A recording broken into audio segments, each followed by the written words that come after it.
This is slide 2. And back to 1.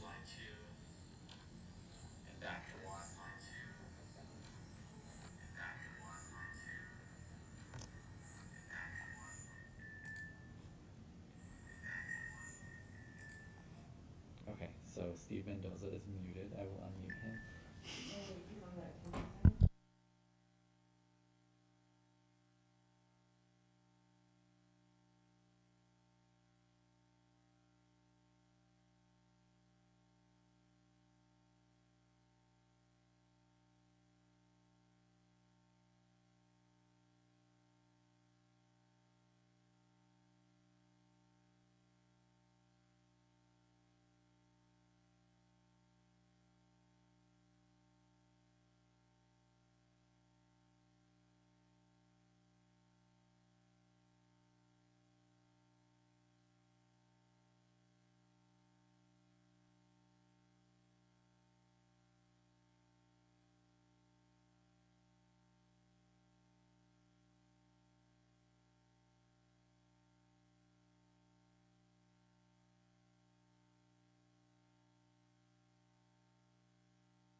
Can the caller with the last 4 digits, 5949, please identify themselves? Hi. I'm sorry, could you repeat that? Hi, Fan. Thank you.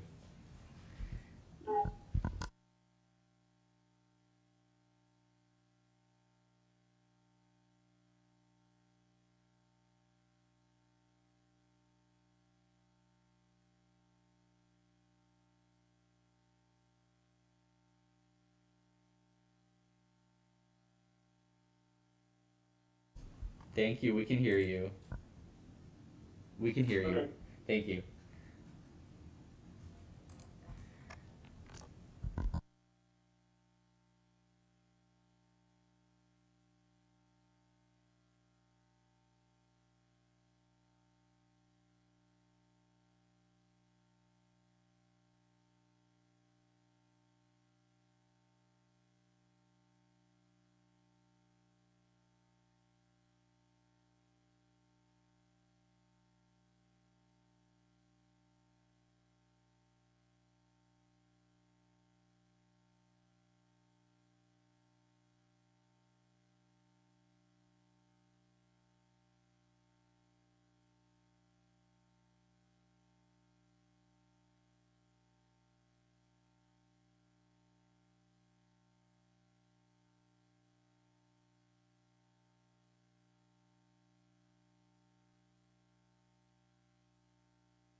Can the caller with the last four digits 2190 please identify themselves? Hi, this is Commissioner Rivera. Thank you.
Thank you, Sarah and Chairman. We're waiting on Commissioner Contreras Leo at the moment.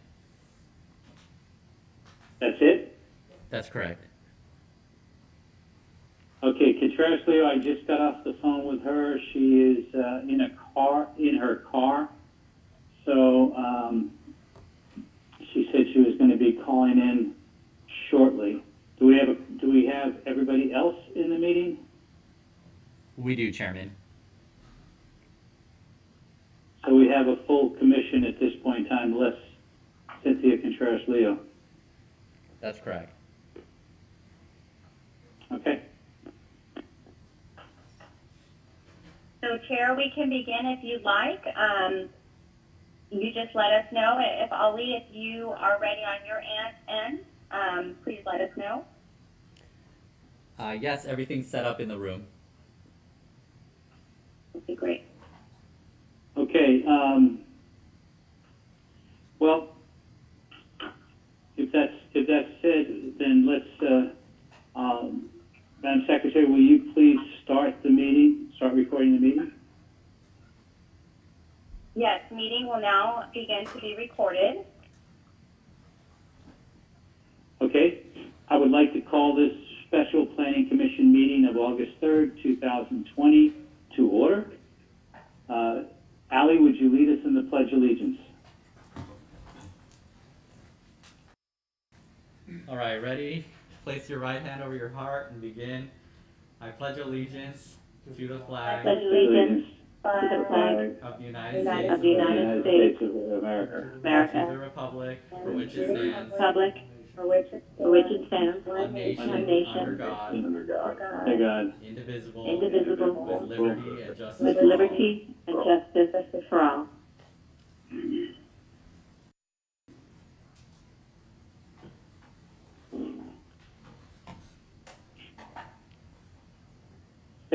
Sarah, Yes.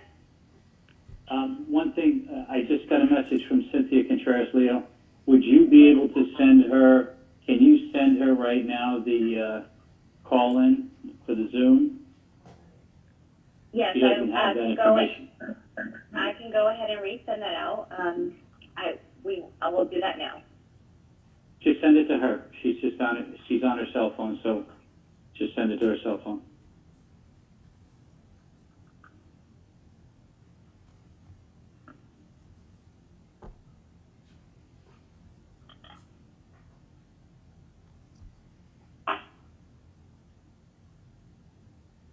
Tell me when you're ready. I'm ready. Okay. Madam Secretary, will you please call roll? Yes. Commissioner Garcia. Here. Commissioner Morrissey. Here. Commissioner Nguyen. Here. Commissioner Fan. Here. Vice Chair Contreras-Leo. And Chair McLaughlin. Here. Chair, you have quorum. Rivera? Did Felix? I'm sorry. Commissioner Rivera. Here. Chair, you have quorum. Okay, thank you. All right, now I would like to invite the Commission Secretary to describe the way the public can access this virtual meeting. Thank you, Chair. This meeting is being live streamed via YouTube at www.youtube.com/City of Santa Ana Video/live and to our website at www.santa-ana.org/cc/city-meetings. While the meeting is in progress, the public may provide a comment by phone. To comment by phone, please dial 1-669-900-9128. Enter meeting ID 315-965-149 followed by pound. When prompted for a participant ID, just enter pound. When the item that you would like to comment on is being discussed, please dial *9. When the comment period is open, I will call on you by the last three numbers listed on the caller ID. When you are called on, please state your name, your position on the matter, your comment. You will have 3 minutes. I will alert you when your time is up. Thank you, Chair. Thank you, Madam Secretary. Moving on to public comment on non-agenda items. Does anyone wish to speak on a non-agenda item at this time? Chairman, we have two individuals who have raised their hands to speak. We'll start with the first one. Okay. Caller with the last four digits, 8477. Good evening. Good evening. This is Dale Helvig, Ward 3. I have a comment on the general plan update that is currently in progress. On Friday and Saturday, the Planning Department presented their vision for the future of Santa Ana, and a couple of things that really concerned me were the fact that a lot of the changes that were being proposed for the land use element dealt with an upgrade to urban neighborhood. None of it addressed the open space that is needed by the city, and if we're projecting 20,000 people being added to the city population, we need 40 acres of land of open space. That is not even being looked at, and I question the vision that the city has if we're not doing anything to address open space in the general plan update. A lot of other residents called in on Friday and Saturday morning. Most of them were concerned equally as I was on various issues. Madison Park is really concerned about what's going on. A lot of people were unaware that this was even happening, and I know the city's been working on it for quite some time, but to only have roughly 100 people respond to this virtual meeting shows that we need to do a lot more in getting the word out before we start implementing changes to this. We're not going to be the Golden City and beyond if no one's going to be able to provide input. I know the draft program EIR came out for review starting today, but we can comment on that, but it's just going to be on environmental impact issues. And a lot of the comments people had may or may not address environmental issues, but definitely have concerns of the population of the city. So I'm hoping that we can allow the city and the residents ample time to review this and not just go through the motions once again of the 45-day review and then start approval. You guys will be seeing this on August 24th for a study session. And so I urge you to look at the draft environmental report now and be prepared for the 24th. Thank you. Thank you, Dale. Next person? Caller with the last 4 digits, 2361. This is John Hanna, but I wanted to comment on the agendized item, not just general comment. Okay, So I'll wait till we get to that point, Jenna. good enough. Thank you, John. Ali, anybody else? No other callers have raised their hands. Okay, hearing none, at this point in time, we will close the public comments and move on to the consent calendar. With respect to the consent calendar, since we are not moving on any of the minutes from the last meeting, nor are there any commissioners that are absent at this point in time, we will close the consent calendar and move on to our business calendar. Moving on to the business calendar and public hearings. With respect to public hearing protocol, I would like to now review the process for public hearing so that everyone knows what to expect.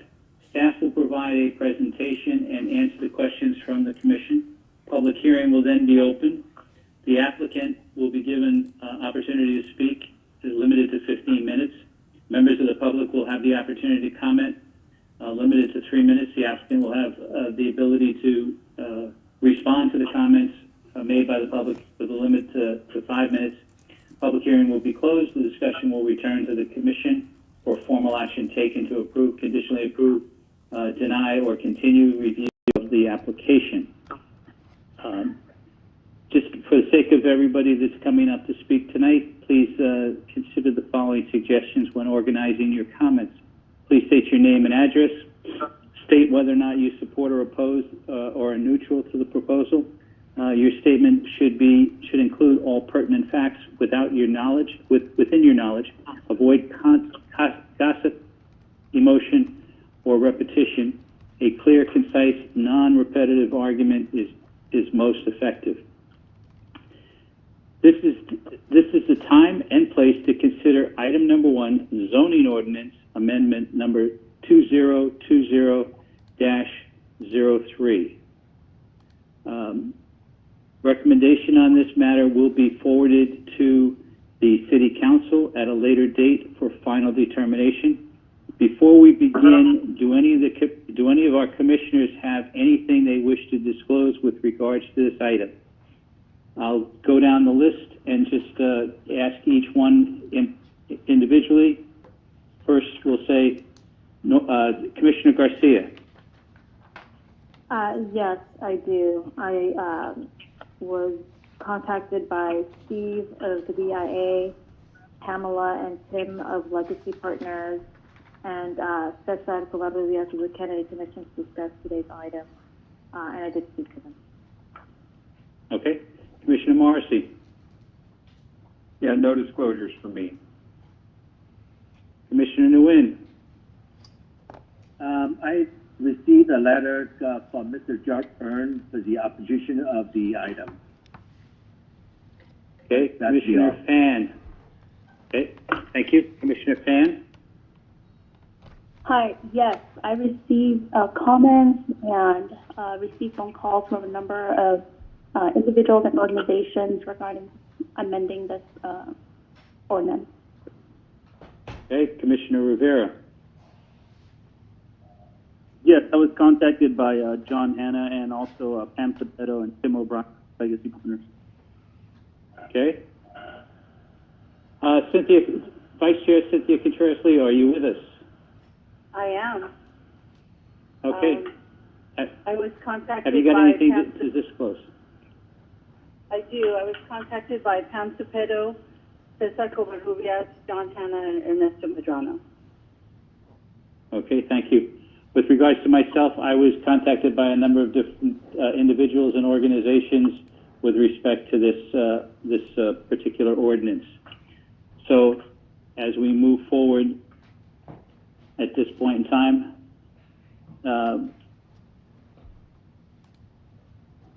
staff, Ali, who is going to be presenting at this point in time? Chair McLaughlin, this is Min Chai. I will be presenting the item tonight.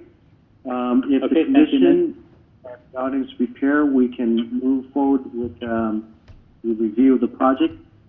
On slide number 1 there, this is a proposed modification to the existing housing opportunity ordinance zoning code amendment number 2020-03. This review of the existing housing opportunity ordinance is to provide an update to the ordinance, providing a catalyst for new construction and future investment into the city relating to housing development and creation of both affordable and market rate housing. It focused on the creation also of enhancing for sale units in the city as our home ownership ratio between ownership and rental is relatively low. So one of the goals of this ordinance is to enhance affordable for sale unit opportunity, to create new units from the existing inventory, and this is in response to concerns about creation of new rental units in the city, increasing density. The committee recommended that we look into the existing inventory and how do we preserve, how do we create, and how do we provide affordable housing for residents who are already here and in need of affordable housing. And then also finally is to enhance the quality of the housing stock, both affordable and market rate. Next slide, please.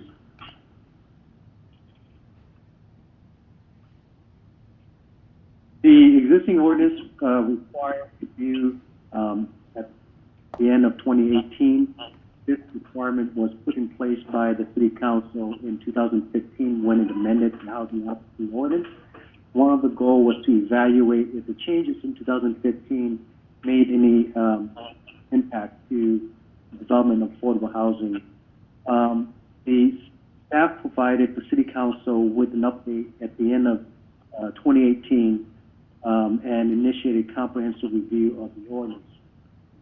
Based on that review, the ad hoc committee, the City Council formed an ad hoc committee in mid-2019 and directed the committee to work with staff to bring back final recommendations for City Council approval.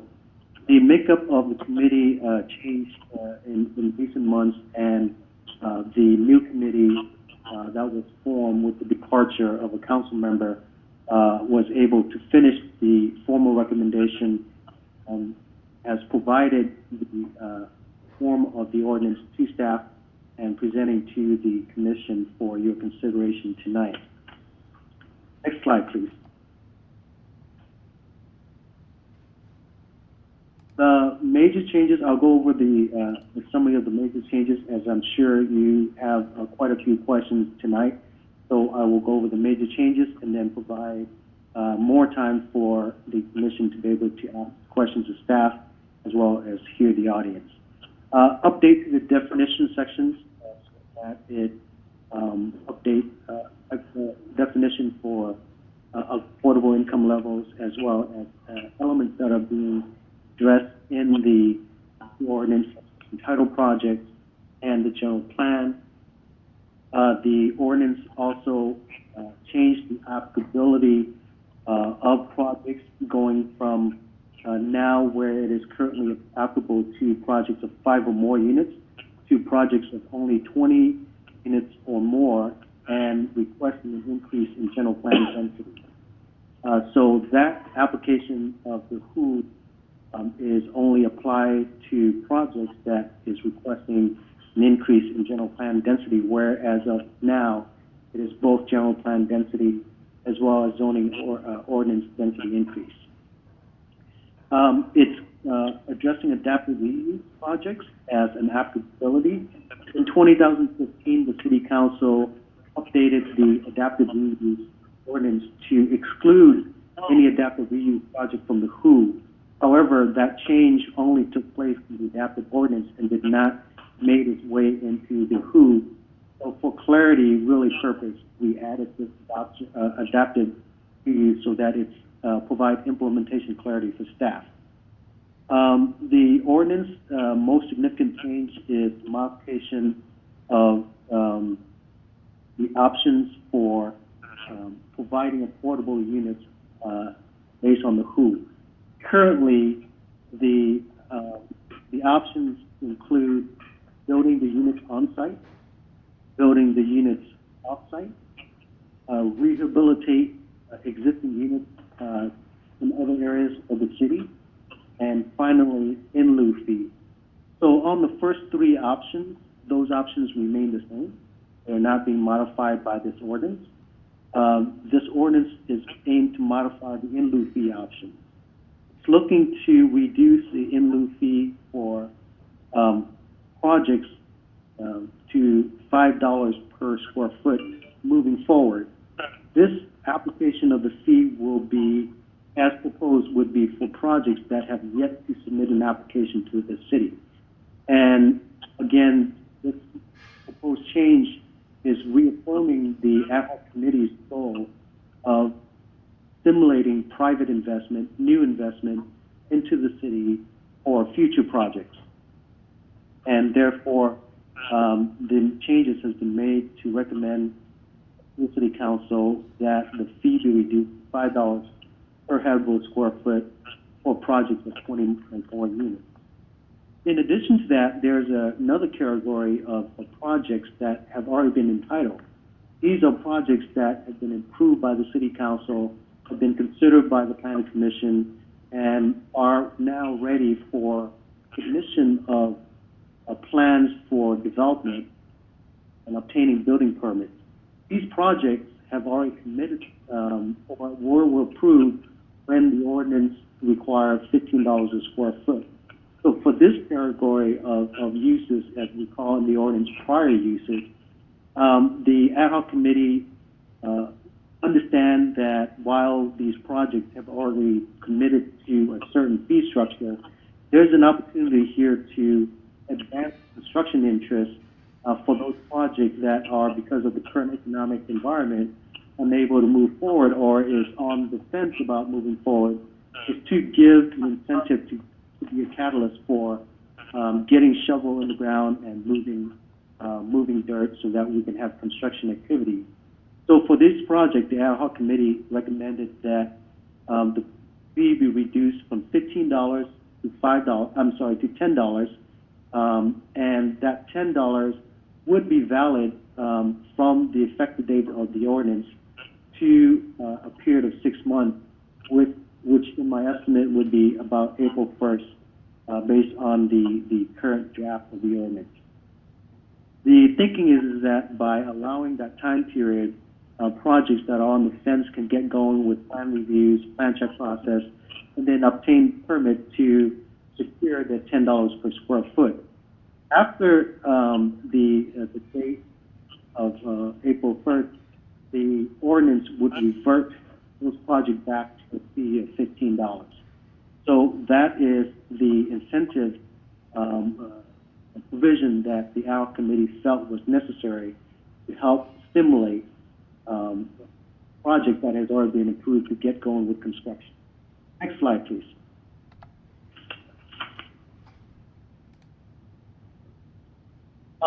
Additional changes were made to the ordinance that, as I mentioned, would focus on assisting with creation of affordable for-sale residential projects, and by allowing for relief on the income requirements, we have heard back from the development community that will help to incentivize the creation of new affordable for sale units in addition to rental units. As we know, currently the city has a ratio of almost 60+% rental and less than 50% are home ownership.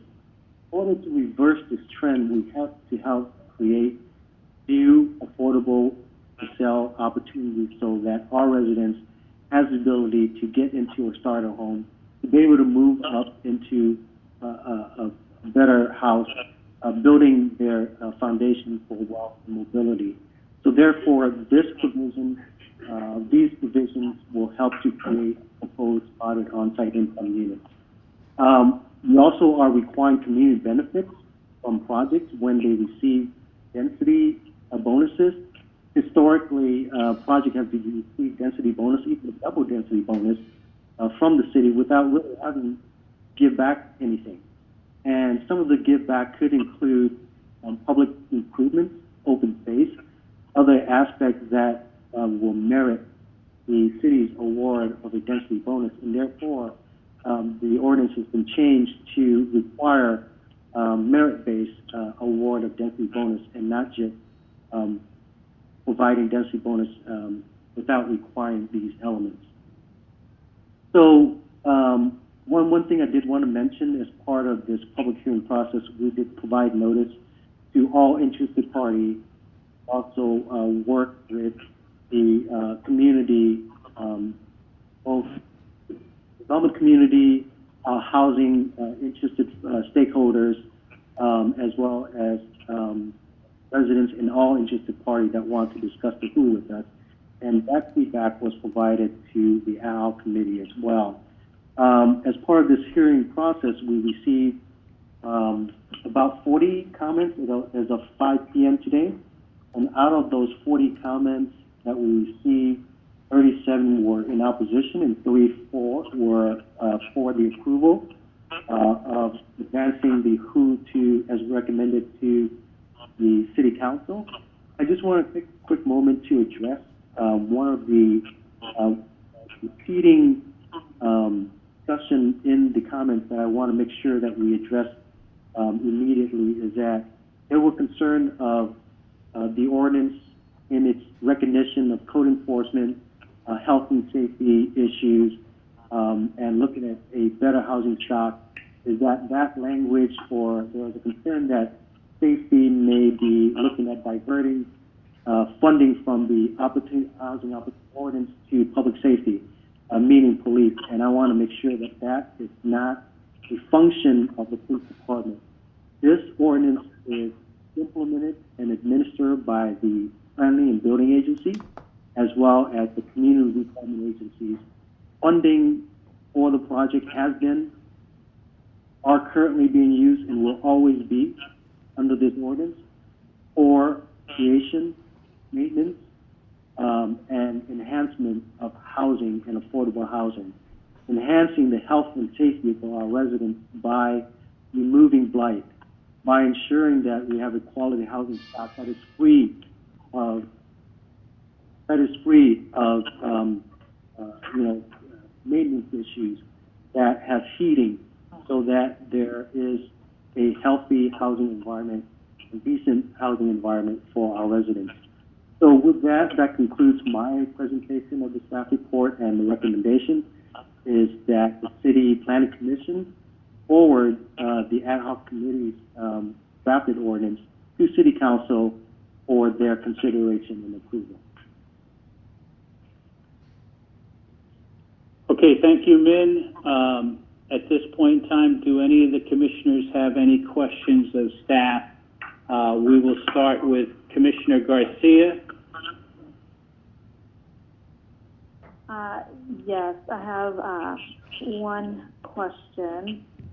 Min, do you have the dollar figure, what was projected of that should be expected from entitled projects already for So based on our review of the current entitled project, it is estimated that the total estimated fee based on the current amount would be approximately $22.3 million. $22.3 million. And if that were to be, and that's at the $15, assuming that those take advantage of the reduction in the next 6 months, you would see a 1/3 reduction in that projection. Based on the current drafted ordinance, that would be correct.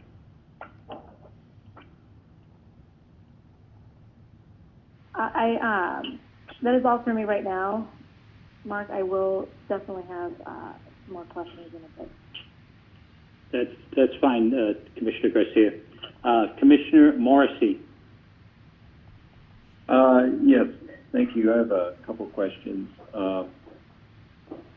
One, how was the amount in reduction determined? Was there a metric, or I'm just curious how we arrived at $5 as opposed to something else?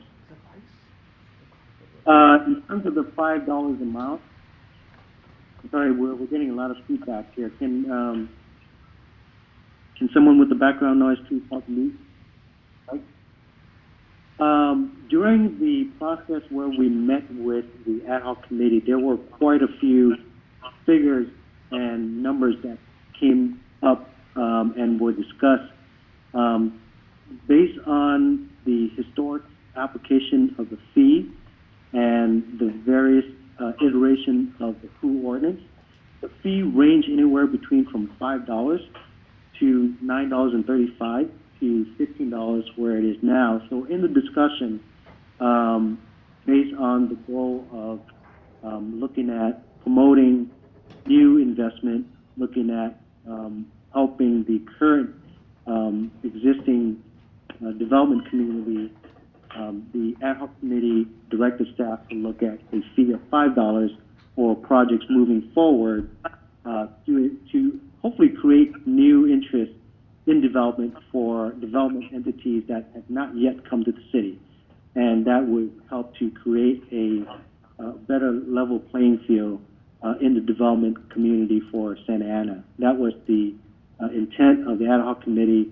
And then the $10 reduction from 15 was to help be a catalyst for construction for project that has already committed to paying $15. Okay. Okay.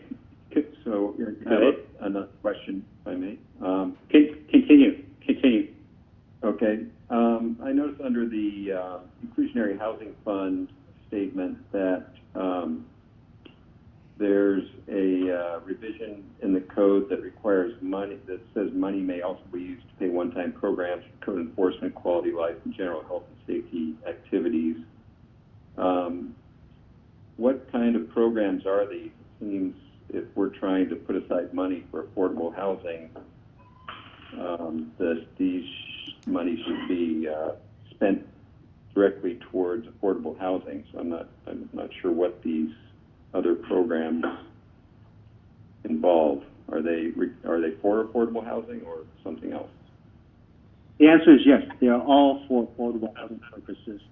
I want, before I go in too deep into that explaining of response, I also want to share that we have Executive Director Stephen Mendoza, also as interim acting Assistant City Manager, on the line with us, who runs the CDA and can answer questions related directly to housing spending policy. But the intent of the committee in providing that clarification is to reaffirm a couple of key principles. One is to ensure that with adequate code enforcement, that affordable housing also needs to be quality housing.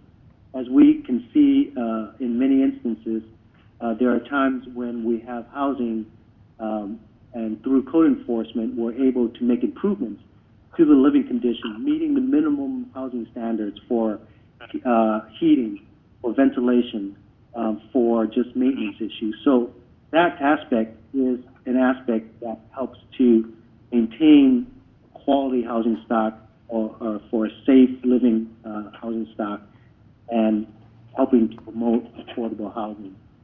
The element, the second element that you asked,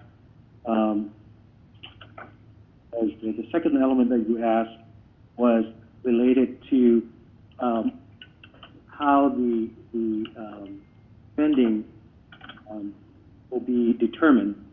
And I want to share that ultimately the City Council will be the one that will approve affordable housing policies and the spending of housing.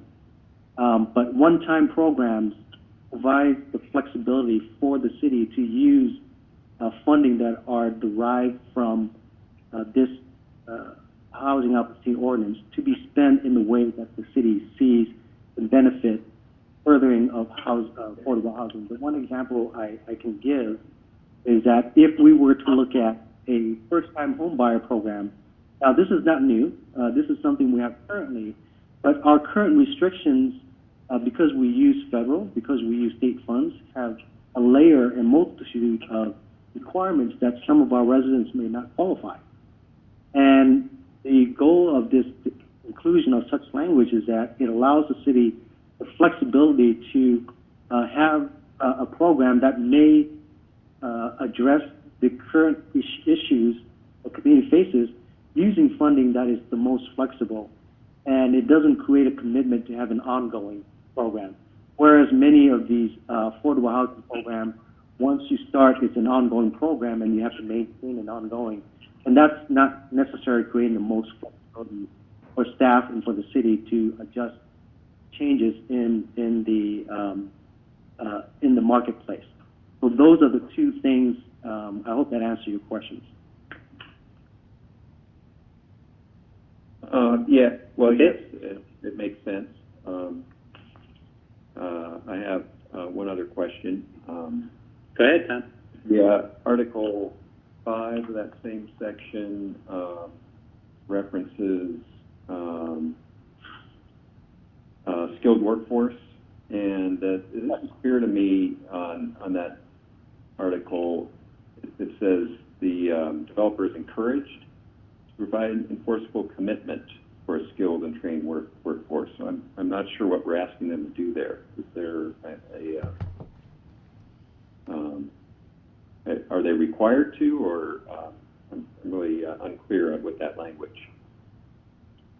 It is not a requirement. It is a encouragement of housing developer to use skilled labor for development of their project.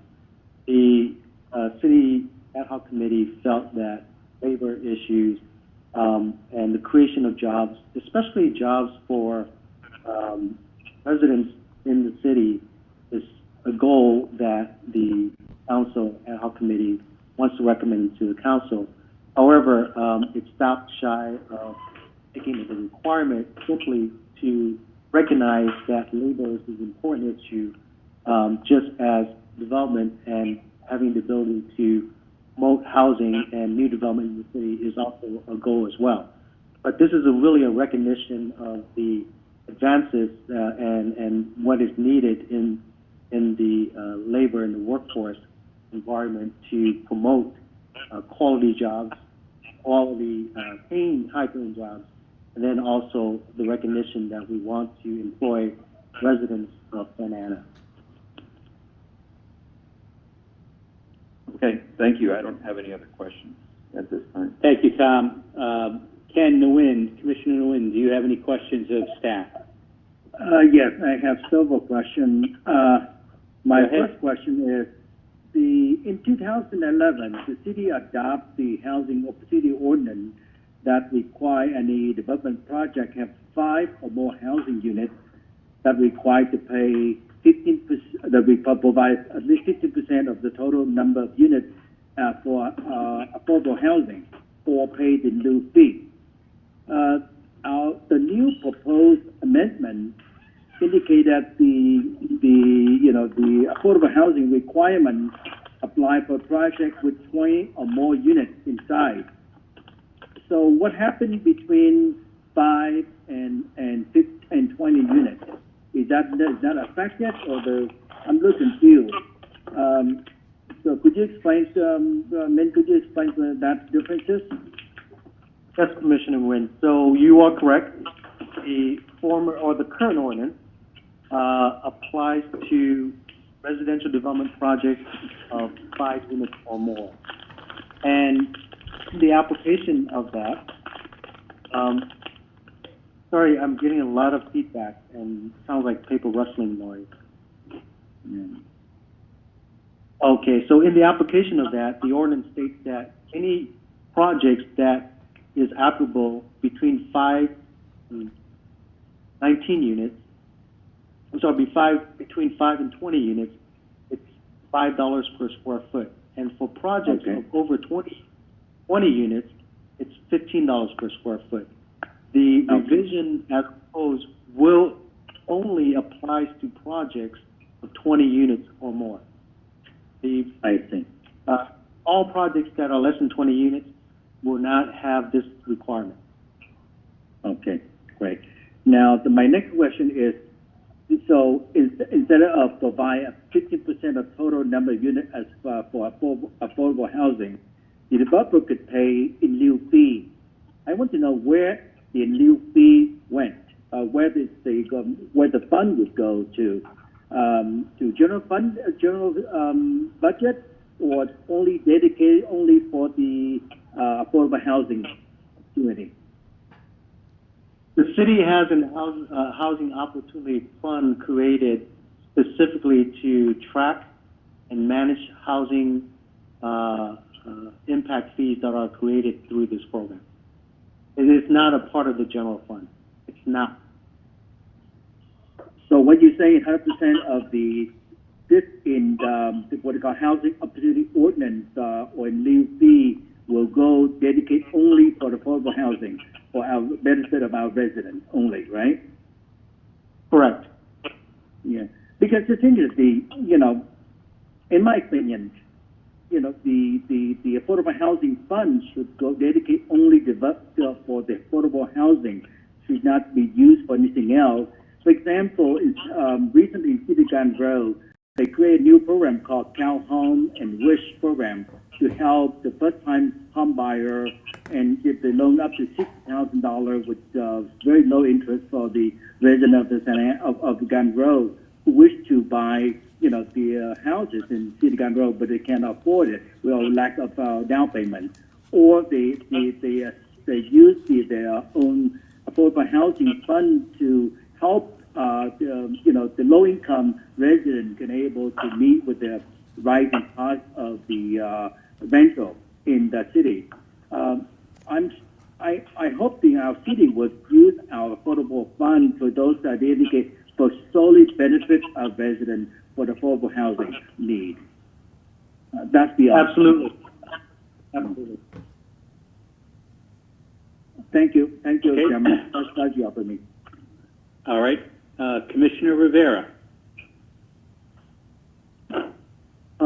Yes, a similar question as far as what the funds are being used for. I understand that it's only for affordable housing, but I have a couple questions when it comes to the kinds of programs that will be used, including code enforcement and I think it was a quality of life and things along those lines.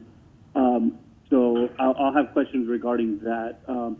But to also, I guess to reiterate, the reason why the $5, correct me if I'm wrong, but the reason for $5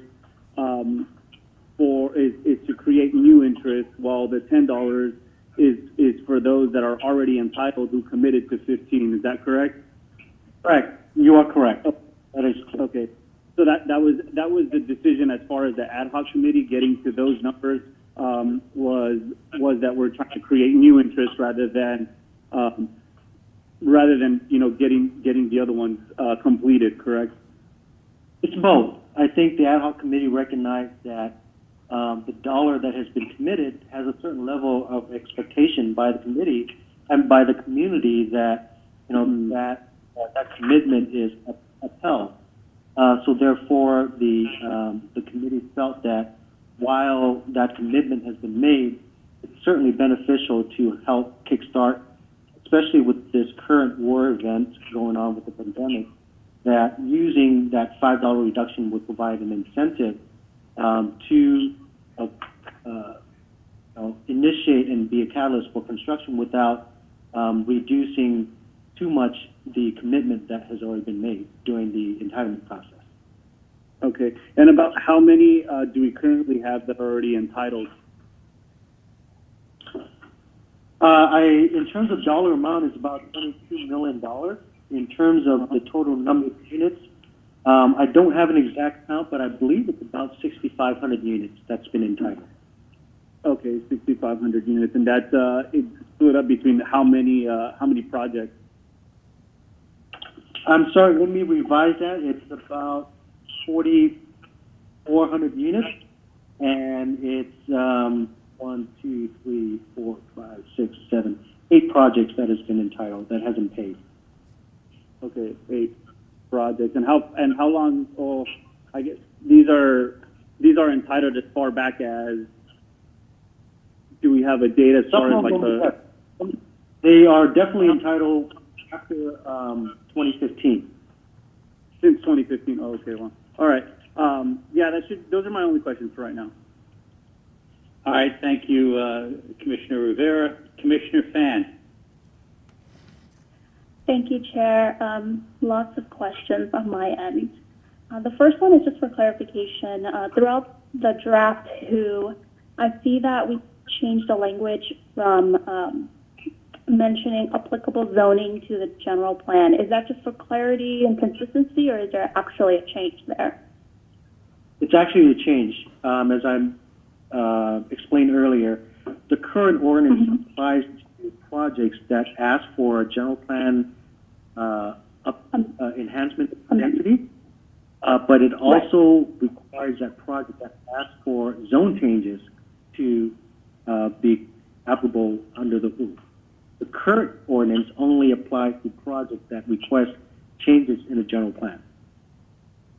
Okay, The current and ordinance. right, the draft, and I imagine this is somewhat running in parallel with the updated general plan, right? Yes. Okay, because there's going to be some land use changes and density in the general plan update. Okay. And I imagine a lot of these land use changes are for increased density in a number of areas, correct? The focus changes in the focus area definitely will increase density in those areas. Okay, thanks. So on page 1-10, under units for sale, that's section C. Here we changed it from products for sale from a minimum of 15 to 10% of the total units, and expanding it to moderate income households. So that means that individuals with a higher income, though not necessarily high income individuals, would qualify for these for sale units. That's correct. Okay.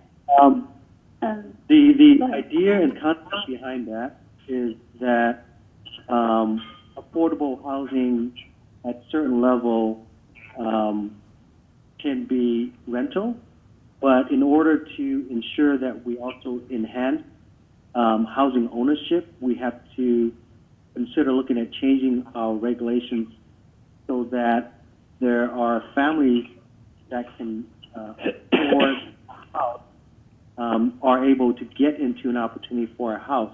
These are not changing the affordability levels as established. It's simply allowing to broaden the definition to include moderate housing, which is still a moderate income, which is still an affordable housing, and it's not considered market rate. Right, because it's still based on area median income overall. Correct. Correct. Okay. And I know that we obviously changed the threshold from 5 to 20, and we have kind of a special carve out for developments that are between 5 and 20 units. Can you just explain to me, if you know, the thought process behind how we settled on 20 units, or how do we decide that? In terms of the number of 20 units, I don't have the exact history when the ordinance was formed, but these were based on the previous ordinance in terms of the threshold.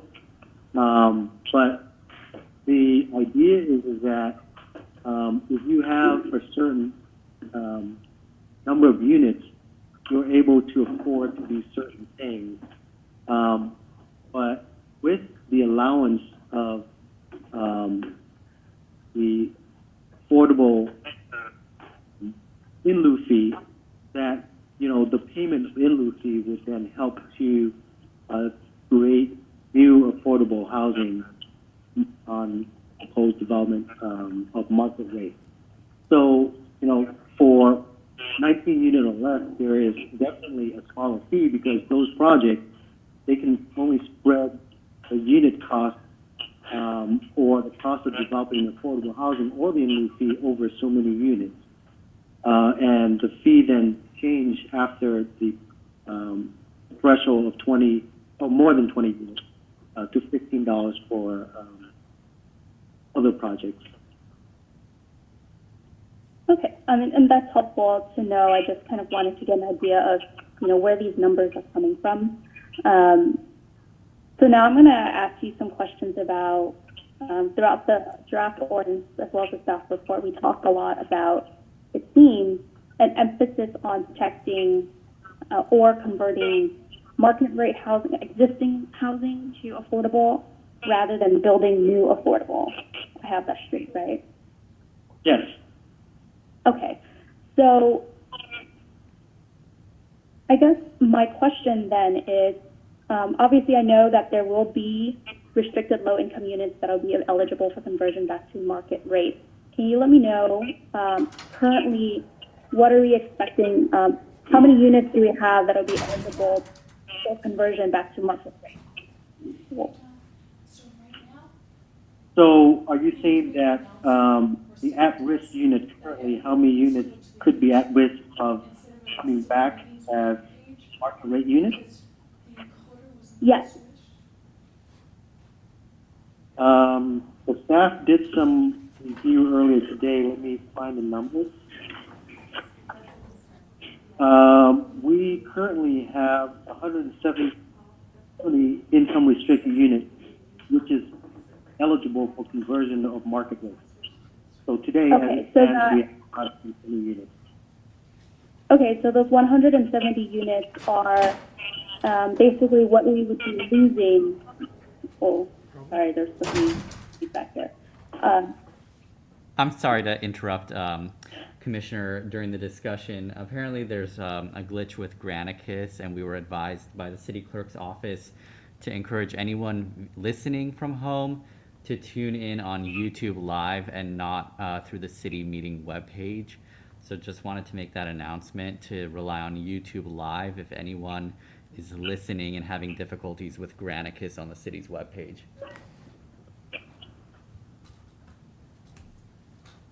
Thank you, Ali. So I guess I just want to get a better picture of what we have in affordable today in the city. And we are aware, because, you know, obviously this draft 2 is focused on retaining and converting current units rather than building new units. We have 170 income restricted units that are on the cusp of being converted to market rate. Correct. Okay. And in the next 10 years, what do we think that number will be? Do you have an estimate? We estimate that to be approximately 14 to 1,500 units. Okay. So that means that that 1,400 units in the next 10 years that are currently housing Santa Ana residents are potentially going to be converted to market rate. So it'll directly affect current Santa Ana residents. Correct. So, correct. Okay. And with new affordable housing units, we cannot restrict it specifically to Santa Ana residents, correct? Not if other funding sources, or as you would consider call it, the color of money is used. For example, if we use state or federal funds, we can certainly create a local program that provide incentive for attracting, local, not restricted to just Santa Ana residents. The pool fee is, in comparison, is a local fee. It is a local fee collected, and it can be solely be focused to Santa Ana residents. Okay, so that means if just the city is paying, we can limit it to just Santa Ana residents. But if we're using funds from the state, the feds, other organizations to develop something, less likely that we can restrict it solely to Santa Ana residents. That is correct. Okay. Yes. Because I do see. Oh, thank you, Lisa. Because I do see that we have a Santa Ana resident preference on page 1-19, but of course, as we see in some other low-income affordable housing developments that recently came up, for I think it was like 80 units, we had thousands of people sign up, and there's no guarantee that that will actually benefit the residents in our city. So I just wanted to get that clarification. My other question is regarding the $15 to the $5. A lot of folks have sent some comment letters and said, this is a big change. Did we do any studies or looked into how these numbers were good? What was the thought process behind the numbers that we chose? The numbers that have been provided are the numbers that are proposed by the ad hoc committee. And as I mentioned earlier, to the same question from Commissioner Morrissey, the $5 and $10 reductions. The goal of the $5 is to create an incentive for future investment into development in the city as the ad hoc committee looks forward into the future. Under the current economic conditions, it sees that the real estate market will be impacted for many years to come, and that this incentive will help to bring and attract new development. The the $10 amount was determined to be appropriate, as I mentioned, is that while there is a reduction, there needs to be a recognition that these projects have made a commitment to community when it was approved. So therefore, while these commitments have been made, there still is a benefit to make sure that help these projects move forward into construction mode where they are maybe in a holding pattern based on the current economic and pandemic situation. Right, and I completely understand that. I think businesses everywhere are definitely struggling, and of course workers are struggling, and that means our residents are struggling. But I guess I was wondering if we did any surveys of what other cities have, or what they're trying to do. If they also have inclusionary zones. So out of the 34 cities in Orange County, only 6 cities have fees requiring for inclusionary and inclusionary housing programs. And those 6 cities, a few have case-by-case related determination as to what fee is paid. But for those that do have established fee, they range anywhere between $10,000 and $16,000, but in one case it even goes up to over $50,000. But for the most part, it's between $10,000 and $16,000 per unit, which is very consistent with ours of $15 per unit. And when you take that $15 per square foot and multiply it by the average housing unit size of about 1,000 square feet, that is in parity of $15,000. Okay, thank you.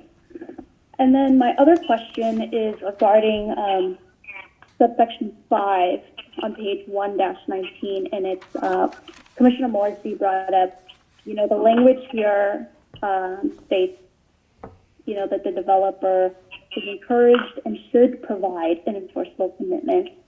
I think we have quite a few attorneys either in the room or listening or on the commission, and we know that that is very different from shall. In fact, the language in subsection 4 specifically states that the developer shall implement a local preference. So I guess I would like to see, I don't know if this is really a question, but to make that a shall, so that, just as we're trying to stimulate the economy, history has shown that focusing on ensuring we have a strong workforce that is earning a good wage will also benefit the economy and the locals. And I'd also like to see that we have preferences for Santa Ana workers. If we can add that in there, preferences for veterans who are definitely struggling right now, as well as other local organizations, Garden Grove Unified School District grads, SCUSD, Rancho Santiago grads, probably in that order. And if we can add that, that would be great. It's certainly something that the commission, this is an ordinance that requires city council approval. Your action tonight is not to approve or disapprove, but a recommendation. And certainly your recommendation, whatever that may be, can include changing the language, and that can be considered by the council. If that's the desire of the planning commission as a result of tonight's action, that recommendation will be communicated to the city council. But again, this is, I want to reemphasize this language was a part of the recommendation of the ad hoc committee and provided and being communicated by staff. Great. Thank you. I think those are currently all the questions I have. I'm sure more will come up. Thank you. Okay, thank you, Ty. We'll go on to Vice Chair Contreras-Leo. First, I'd like to reiterate with Commissioner Fan right now about the language. And, I know that you say it's a recommendation, but I think that led to my question prior to this, but I'm in agreement about, I support changing the language and including that it's, local hire and be specific of writing out who we're including in that. But my question is, in the past, when has the commission dealt with fees and numbers when it comes to a project? You recommend development agreement, which sometimes will have numbers and figures in it that relates to finance. Maybe I can get help from staff here that's been here longer if we have any ordinances that dealt with fees. I guess, Min, my question and maybe my confusion is, was there a legal precedent or something that you needed to bring this to us for just a recommendation? Because I feel that even as a recommendation, and I'll speak for myself, I don't know if other colleagues feel the same, I feel like we find ourselves here repeatedly where we don't have study sessions on things that are directly affecting our community. And here we are again, and I appreciate, fans and questions, because rightfully so, we all have these questions because we're trying to get through this while at the same time receiving 20 calls apiece when we should have had a study session prior, all to make an educated guess. I know you say it's just a recommendation, but we all honor our spots here on the commission, and I think we want to make a very well-informed and thoughtful recommendation, and not just approve it because it's what the ad hoc said they wanted. we know the council will make the decision, but if a recommendation is going to be made, then we should be able to recommend that language be inserted or changed. I just wanted to share how I felt about that. And really, you know, I understand we have approved other projects, but directly fees itself, I don't think this body typically does that. I would agree with you. Normally, I agree, right. I'm sorry, this is Lisa? Lisa. I agree Yeah. as well. Normally, the Planning Commission does not look at fees.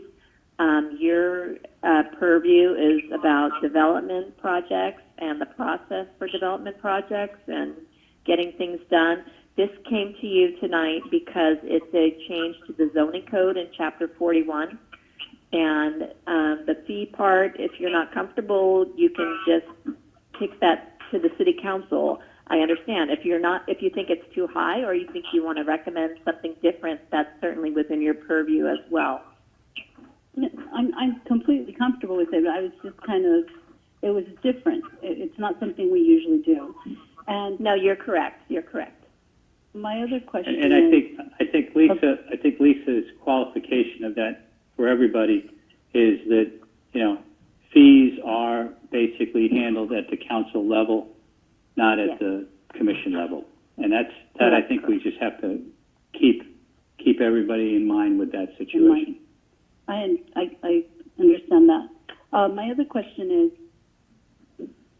is, how often or how much have we collected of in lieu fees perhaps in the last 5 years? What has been our rate of success of collecting the actual commitments developers have made to pay in lieu fees? So commitment, I mentioned earlier, that amount is estimated about $22 million. Those are projects that have been entitled but have not paid the fee. But since the inception of the ordinance, and I'm going to let our housing staff go into the details on the amount collected and how that fee is being used or has been used, I believe we collected about $17 million since the inception of the ordinance. At this point, I'd like to hand over that question to Executive Director Stephen Mendoza. Okay, Yes, and my Mendoza. question is a two-part, Mr. Mendoza, so if I can finish the other half of that. Sure. How much of those fees did we not collect? Well, we have collected fees on every applicable project, up to $17.8 million. There have been no housing developments that have skirted the fee. Everybody that has come through, let's say, the last 2 years, 3 years, has paid the in lieu fee. Unless they have built on-site or unless they built off-site. Right, correct. Otherwise, you need to pay before you pull your building permit. Correct. The building permit would not be issued.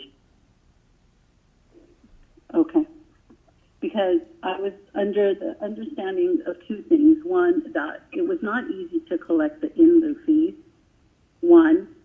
And two, because of the pandemic that we're living through and our city does need revenue, we do need to move forward with building. And with that brings job opportunities for our residents, is that was a high consideration as to why to lower the fees. But if you're telling me that everybody pays and there's nothing outstanding, then I have no worry. It should be very easy to collect at the new rates that we're talking about today. I didn't say it was easy for them to pay, but they do pay. Okay. I didn't say you said that. I did. Thank you. Okay. You're welcome. Chair McLaughlin, I have a few follow-ups that I think go along with Commissioner Contreras-Leo's questions. May I Go ahead. jump in now? Thank you. You can jump in. You're okay with that, Cynthia? Are you done, Cynthia? Cynthia? Yes, I am. I'm sorry, I had muted it. Yes. Go for it. Okay, so go ahead. Go ahead, Commissioner Garcia. Thank you. So In terms of the timing of collecting these in lieu of fees, in the language, the proposed language, you're striking that they're due at the first, when the first permit is issued. And it sort of becomes, I think it becomes a collection issue, and I think it also becomes an issue for projecting affordable housing projects. It is something that I discussed with Min before today's meeting. So I would, that's one of the items that I would recommend that, or that I would ask my colleagues on the commission to consider recommending going back to, and not striking the issuance at, or the payment due at the issuance of the first building permit, because I do think that it causes an issue for collections and an issue for projection of affordable housing projects and units within the city in terms of timing. So that's Norma, that's one item that. Norma, what do you? Can you? I didn't quite follow that. Sorry, I don't think I was as articulate as I would like to be on that. So I'll go ahead and start again. The issue is, and it was triggered by both Cynthia's question and Lisa's response, and that's, is there a collection issue with these in lieu of fees? And Mr. Mendoza's response is, no, there really isn't, because they're due in one lump sum when the first building permit is issued, and that's subject to the existing ordinance. But the proposed revision at, you can find it at 113, subsection 3, timing of payment, they're striking prior to the issuance of the first building permit, and just prior to the issuance of the building permit for any construction which adds net residential units. I think that creates ambiguity, unless, Lisa, you believe that it doesn't. I think that when you have before issuance of the first building permit, I think it is the earliest time that payment would be due, and that's creating a potential issue for collection and also projection of affordable housing units. Was that clear, Mark? So you're basically saying is at the time when the first permit is issued, that's when the funds are due, whereas this one says, the statement in item 3 on 113 says prior to issuance of building permits. So you're just changing it to at the time that the permit is pulled, that's when you expect to get paid. Well, I think, and maybe this is a good point for clarification. I understood earlier from Min that it did change and create sort of, the lump sum would no longer be due at the issuance of the first building permit, and it would create ambiguity. If that's incorrect, then I would like to hear from Lisa. If it is correct, then I think leaving first as being the earliest that the city can collect should remain, especially maybe you want to address this, Min, or Stephen. This had to do with phased projects. It was the idea behind the changing of this section, because there's some projects that are quite large and they go through a development process in phases. So development impact fees such as or park fees or school fees and impact to our infrastructure. Normally, the fee is a pay-as-you-go fee to where the fee is paid at the time of permit issuance for that specific development. The idea is that as an impact fee, you want to make sure that the impact of the unit that's being built is being mitigated. So thereby, the thought behind that is that this would provide an opportunity for the housing development community to be able to, when they have a multi-phases project of, for example, 11 to 1,200 units, that will be done in 3 or 4 phases.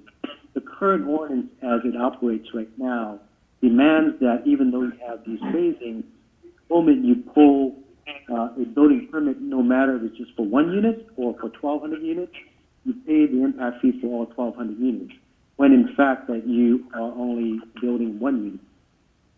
And if the 1,100 units never took place or took place over a long time, the cost is borne up right up front.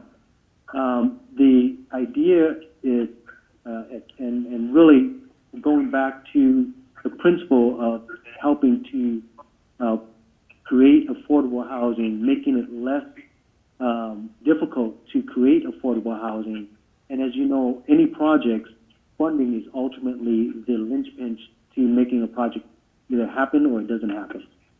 By allowing the payment as we would collect for other, similar to what we collect for other development impact fee or pay as you go, that would allow projects to pay for what they build and the impact that they create based on the permit they hold. Norma, are you okay with that response? You know, it is something, again, that I discussed with Min earlier, and I don't, if there was no issue with the developers paying that and addressing that with the first building permit, I don't see why there should be an issue going forward. The reason I say that is because it also impacts the city and affordable housing unit projection on the other side of things. It takes much longer for the city to project those affordable housing unit developments once the funds are committed and received than it does a private developer to proceed with their projects. So I think that, no, I don't think that it really addresses the issue. Yeah, I agree with you, Norma. You know, Marsh, Mr. Chairman, can I re-ask my question, please?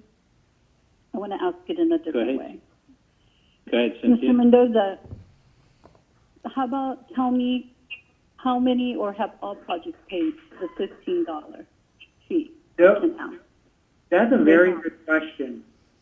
We've had $15 on the books for several years, and no developer has paid since we raised it to $15. They've not paid that fee. Can you tell me the average of what they are paying then? They're paying the fee that was established at the time. They paid the lower of the fees. Traditionally, in the other categories that we've had, under 20 units and above 20 units. We're talking more close to 10. Yeah, and that was part of the committee's streamlining of this ordinance, is to establish 3 levels of fee that were easily understood by the public: the 5, the 10, the 15. Okay, so then the permits are not being pulled at the 15. Correct. What we've basically done is we have discouraged development by having the higher fee, and by lowering the fee for a period of time, we are going to hopefully reactivate development and for these developers to start swinging hammers. Thank you. That obviously I didn't ask correctly, so you hit the nail on the head for me, and I think that's why we're here today. And you know, I think that there's a lot of projects that are right now that have entitlements, and I don't know if all of them, including like some of the last big ones we saw, Main Place Mall, are they going to get to benefit from the 10? So Main Place Mall is a development project under a specific plan, and which means is that it has a separate set of zoning that's been established for that particular site and for the way development is processed within the specific plan area. Within their specific plan area, they have, it addresses the payment of the fee. And based on the approved, adopted specific plans, projects are assessed payment of the WHO and the WHO fee at the time that is, that the project is submit for development application, meaning that whatever the WHO development structure and fee is applicable at the time that they submit application for permit of development for a housing development project, that would be the structure that applies to their project. And that was approved as part of the specific plan. So if they were to hold permit today, and if the ordinance does not change, it's $15.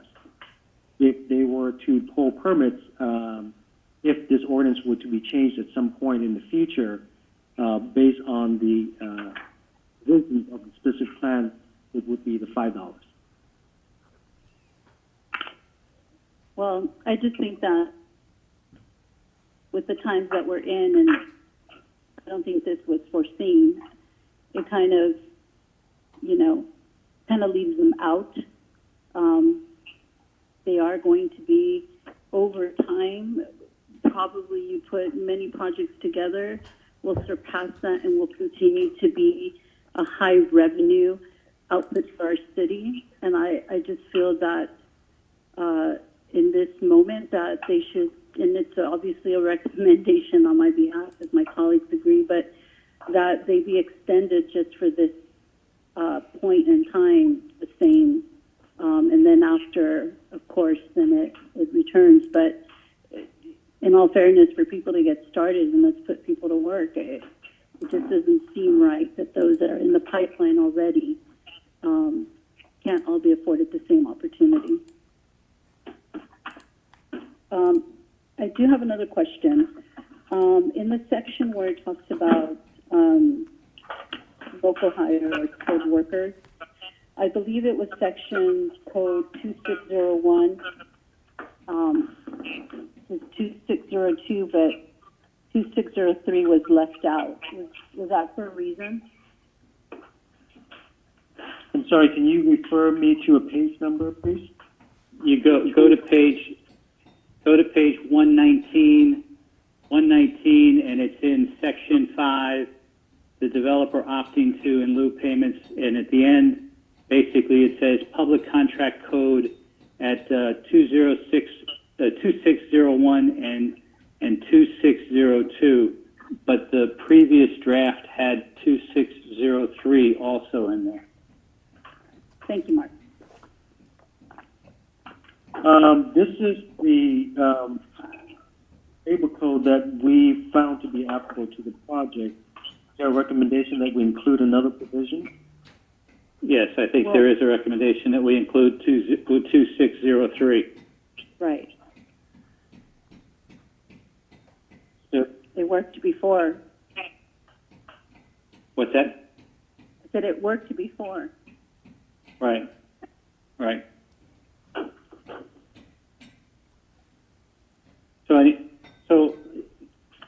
Cynthia, do you have any other questions? Go ahead. No, Mark, I'm done. Thank you. All right, Norma, I'm going to come back to you. Sorry. Thank you. I appreciate it, Mark. So I do have. I want to close first on the discussion that you brought to the table. Okay. With respect to the payment of fees. I mean, it's my understanding, if I can say this, it's my understanding that when pulling the permits, every other development fee is basically paid at the time that the permits are pulled. Is that accurate statement, Min? The permit fee is paid at the time the unit is pulled for the unit that's being built. As I mentioned, so if I have a project of 1,200 units and I need to pay the fee, even if I'm only building the first phase, which is 300 units, the normal impact fee that is generally paid is for the 300 units, and you would pay as you go. The current WHO basically established the requirement that the moment you pull permit for any unit, you have to pay the fee for the entire project. Yeah, but in all due respect, I hear what you said. But as an example, there was a project that was done several years back where there was actually it was 1,500 units. It eventually became a three-phase project. And the fact is that originally, just as you said, the in lieu fees were due at the beginning, and project was turned into 3 phases, the in lieu fee was in fact divided by the 3 phases, and at the end of the day, delayed the affordable housing project that it was directly going to by a year to a year and a half, maybe even 2 years. So, I mean, although it's written that way, it wasn't handled that way. So, you know, who takes the responsibility for that? I believe the project you mentioned had a specific development agreement that was approved by City Council. So it was not a staff decision. Which said all of the in lieu fees would be paid up front. But there was a development agreement that approved the phasing of the payment. Lisa, can you assist me? Is that correct? After the original contract was signed. The development agreement allowed for payment in phases, and the ordinance required the payment up front, and the interpretation was made to allow the payment in phases. Which says that the ordinance says that we collected up front for everything, and yet the agreement that was made didn't do that. So how do we avoid moving forward? How do we avoid this contradictory situation? So the current ordinance is being proposed to be modified to allow for phasing of payment. That is being recommended by the ad hoc committee. But what I'm hearing from the planning commission is that if there's discussion to potentially revert back to the original language. Now, as you rightly corrected, that even with the original language, the city council still was able to have an option of approving a development agreement that allows a separate mechanism for payment, and that is at the discretion of the city council. Okay, so you can recommend that the wording stay the same as it is if that's the commission's viewpoint. Yes. Okay. Norma, does that help in what you were trying to achieve? Yes, thank you, Mark. So you get to bring that up in the final discussion. How's that? I will, and I do have other points, but I didn't want to monopolize the conversation at the outset. So I'll let you, Mark, unless you'll give me some space now. Unless you want to proceed and then come back to me. Go ahead if you'd like to talk a little bit more or ask a couple more questions. I'm open for that. It's okay. Okay. Thank you, Mark. I always start and end up monopolizing the questions, and I don't want to do that this time. So in terms of the rate, going from, I realize based on Cynthia's comments earlier that the fee structure isn't something generally before the Planning Commission.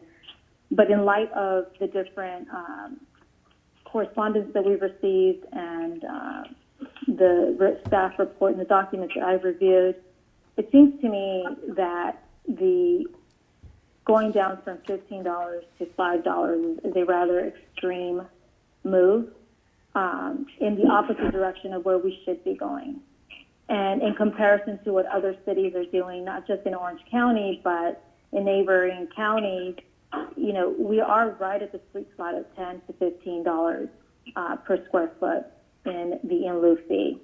So I would strongly recommend that we not go down to $5 in any instance, and that I think $10 is a fair compromise for the square foot in lieu of fee, both for entitled projects and for new projects going forward. I think Mr. Mendoza's statement earlier today is a really important to consider that that developers have paid that. And for instance, the Main Place development is, you know, it has agreed to pay that upfront in one lump sum based on their DA at $15. It's hard for me to believe that Santa Ana is not a desirable location for folks, developers, to invest their funds in, that we would have to lower our in lieu fee to $5 a square foot when neighboring cities like Irvine are closer to $15, $16 a square foot. So that's one point that I think is really important to consider. Not so much a question, because I did have the opportunity to discuss this earlier with Min. On the safety and code enforcement issue that I think Commissioner Rivera brought up earlier today, I wonder, and this is a question, if there's a way to tighten that language. While it is clear to, I think, those that interpret the ordinance to say, well, you know, the affordable housing funds or the inclusionary fund is only supposed to be used for affordable housing units, that perhaps, you know, not stating that expressly leaves room for interpretation and perhaps, you know, too much ambiguity that would allow folks in the future to say, well, it doesn't expressly say that, so maybe we can use it here for this code enforcement project that doesn't necessarily tie back to an affordable housing development. So I would, you know, recommend if that's something that, you know, can be done, so that it just expressly states that those funds would be used only for affordable housing projects. Steve Mendoza, can you comment on that, please? On which part of it, Mr. Chair? Go ahead, Norma. No, I think that he should. Go ahead, Mark, unless you want me to. My question is relative to Norma's use of the code enforcement, use of the funds to support code enforcement and other activities other than directly funds going. Okay. Certainly, our job as a housing division of a city is to provide decent, safe, and sanitary housing, while also increasing, improving, and preserving the supply of affordable housing. But we also have to protect that supply of affordable housing, and code enforcement is a direct link to that. One of our obligations of using code enforcement would be to clean up the neighborhoods around affordable housing, on-site or off-site of the affordable housing project. So we see a direct link between code enforcement and the supply of decent, safe, and sanitary housing opportunities. Norma? So if I heard you correctly, Mr. Mendoza, you're saying that you don't want to, that the language that I'm suggesting or proposing could limit your activities too much, so that it wouldn't allow you to use funds for, I don't know, for properties or. Well, let me give you an example. Surrounding the affordable housing units, is that accurate? Sure. Let me give you an example of a two-pronged situation. Let's say you have a 10-plex in a neighborhood that is really impacting the neighbors. It's blighted, it's dilapidated, it needs to be changed, the ownership needs to change, and maybe the management needs to change. So the first step would be to get code enforcement involved, and the second step would be to get a new buyer in there to rehab and convert the units into affordable units. It's a package, it's a team approach to improving neighborhoods. Okay. So you're saying that you shouldn't restrict it in the way that I'm suggesting, because you want to be able to use it in the future to create affordable housing. So can you tie it back to the original question? Sure. We would like the paragraph to remain as is, to be flexible for our future expenditures, to ensure that we can improve these neighborhoods where we're investing our affordable housing dollars. Okay. And I think that's exactly, I think, the concern, right? That there could be too much flexibility, and that the funds would not be used specifically to target affordable housing, affordable housing communities or units specifically. So, you know, while I understand that there's a great need and there is a lot of need across the city, I think when you look at the numbers and the statistics, we are a, you know, predominantly low-income community. And so the funds could be used, you know, arguably in 70% of our city. but I think the funds have been targeted for a specific purpose, and so I think the recommendation remains that they should be tied for that purpose. If we're asking developers to fund specifically affordable housing units and to maintain those so they remain a livable, healthy space, then that should be the language in the ordinance, and that should be reflected in the ordinance. So I stand by my recommendation. Yeah, and that's where maintain comes in. How do you enforce maintenance without code enforcement? Right, but the distinction, though, Mr. Mendoza, is that you're saying, you know, we should be able to use these funds to maintain a greater potentially, you know, area or scope than the affordable housing units. And I think that's where, you know, it becomes an issue of how you're using the funds that were specifically targeted for affordable housing units. And I think there is potentially even, you know, legal issues there, but I defer to Lisa on that.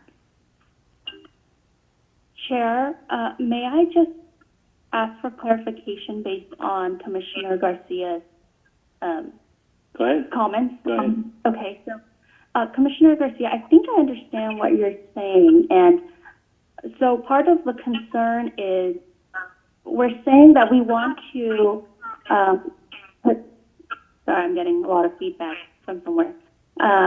You know, either convert existing market rate housing to affordable units. We want to protect affordable units, and we want to make sure that these affordable units are actually humane and sanitary. But we don't want this, quote, one-time program for code enforcement, quality of life, and general health and safety activities going to high-income neighborhoods to protect those kinds of general health and safety activities, unless we can show that, for example, this 10-plex is being converted to affordable housing and that we're applying these quality of life and general health and safety activities or using those funds specifically for those developments that are being converted to affordable, you know, there's no nexus there. We want to make sure that whenever these funds are being expended, we can show, yes, this is the affordable housing unit that we're protecting, this is the affordable housing unit that we're converting, or that this is the affordable housing unit that we're maintaining. I think I understand. That's exactly how right. I feel. That's correct. Right, because Thank you. yeah, because I don't want no problem, right? We don't want this money. A lot of neighborhoods are beautiful and fantastic, but and it's not about staff or anyone, but I don't want someone 10 years from now coming in and saying, well, actually this neighborhood can use some new trees, but it's actually not directly tied, and there's no nexus to it being affordable, defined affordable. So I think we do need to provide some language that says, there has to be a proven nexus, or there has to be a proven connection. Perhaps you want to add some language that says that the activities need to be related to city-assisted affordable housing projects or something to that nature. Yeah. My recommendation, I think that works. Commissioners, if it may be that we add right at the end language that says that activity would be to further enhance and promote affordable housing development. I think they're focusing on city-assisted projects. But as Director Mendoza indicated, there will be projects early on that may not have yet received funding, but it is part of an affordable housing development proposal moving forward. I'm not sure I understand what you just said there, Min. What I'm trying to say is that at the end, you can create that nexus and that focus by saying that the enforcement program and activities have to further enhance and promote development of affordable housing. So creating a nexus between the enforcement action and the enhancement and creation of affordable housing. Okay. Mr. Chairman, if I may, I'll sign it. Go ahead. I think Go that ahead. could the city, can you define affordable housing, how you guys see it? Because I feel like we're not on the same page. What affordable Affordable housing is housing. defined for you guys for our city, share that with us. What does that look like? I'm going to let our in-house residence expert explain this to you, but basically it's income-based, and it's income-based on percentage of earning in comparison to the county average median income. So, Judson, are you available on the line to explain that answer, please? Yes, of course. Thank you, Min. Affordable housing, as it's defined on page 17, the total housing cost paid by a qualifying household shall not exceed the fraction of gross income specified for that income, the income level for that household. At its most basic level, affordable housing is housing that's where a family is paying no more than 30% of their monthly adjusted income towards their rent. That is the basis of which we use for to calculate rent for affordable housing units at various income levels, including the income levels that you see under page 17. I asked that question because when Commissioner Garcia is speaking about preserving dollars for affordable housing, we get responses of code enforcement, trees. Affordable housing, our people, the people that need affordable housing have an obvious need. And if we don't have enough where, because, okay, fine, we've met our rental numbers, but yet we still have 2 to 3 families in that affordable unit because there's still not enough for them. And the number may be a certain number, but at the end of the day, we still have people that have to live that way because there's not enough affordable units available. So to me, and I don't know if my colleagues are thinking, well, if you're putting money into this pot that's for affordable housing, to me that looks like a voucher. To me that looks like, even what happened with Minnie Street many years ago, I don't know if anybody here remembers, Minnie Street was thrashed. It was a mess. But they turned it into affordable quality of life living into Cornerstone Village. So to me, that's good affordable dollars, housing dollars. Unfortunately, the city has always had an issue with not being able to get enough code enforcement officers. And that should be a priority, but I don't know if that's the right place to say it's going to come from this pot of money. And that's kind of what I'm hearing from my colleagues. Okay. So I guess one question I've got with this discussion that we have going on here is that, I mean, when we look at the great scheme of things and the spending for the money is coming into the roof, how much money is actually being used for code enforcement? I mean, out of the WHO budget? None today. Yeah, okay. So none today, and potentially down the line, possibly a small amount? I would have to let Director Mendoza provide what potentially would be the program, but it would be a very minute amount.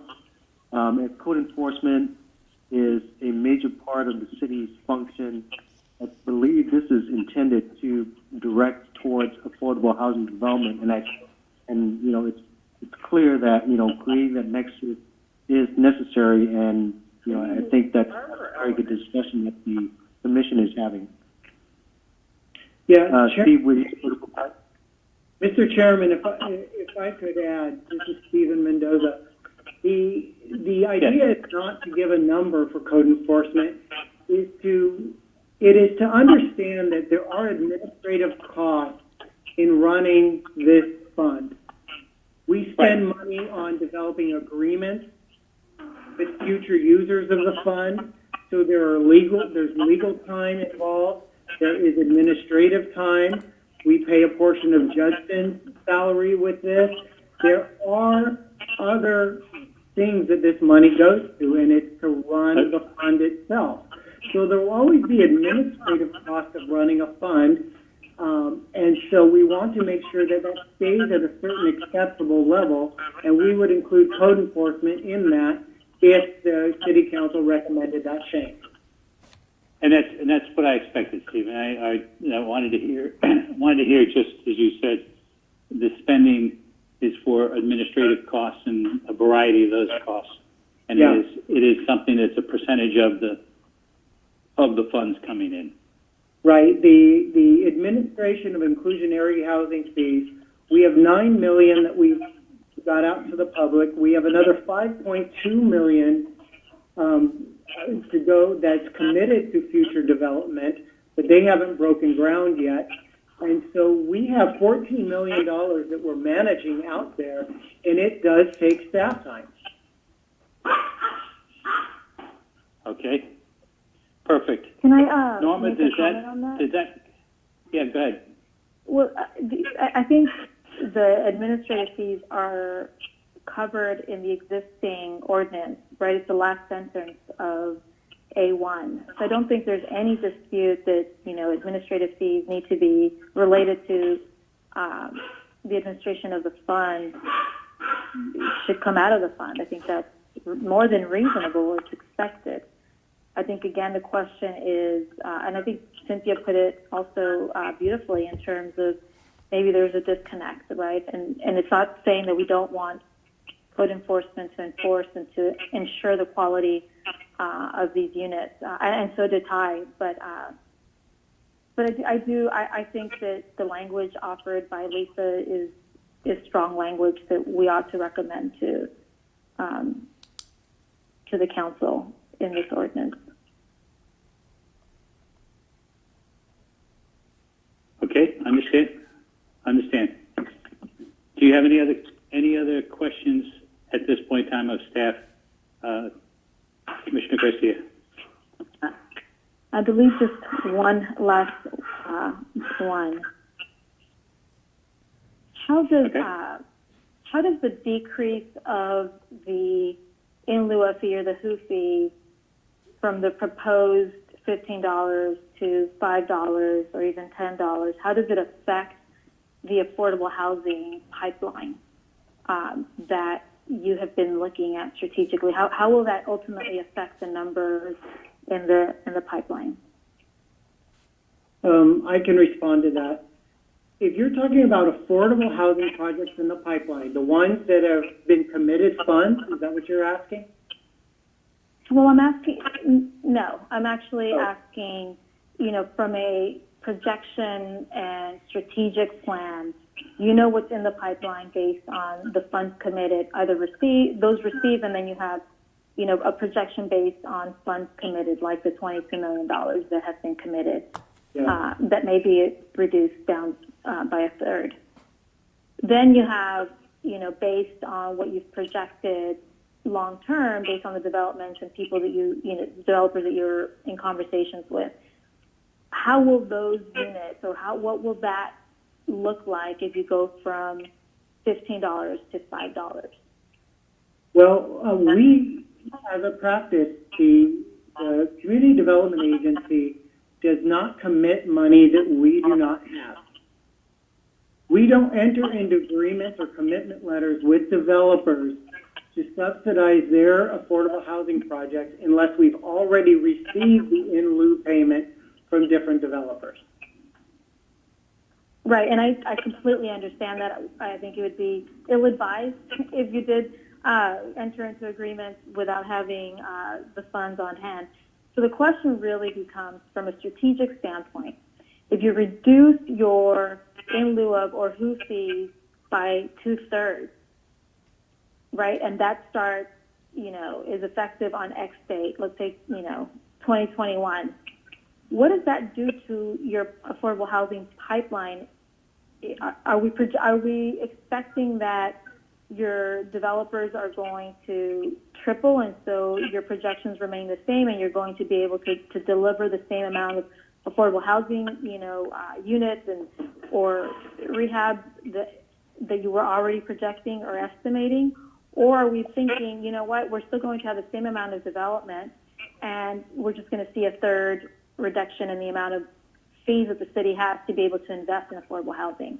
What is it that you guys have considered from a strategic standpoint will happen once these numbers are reduced?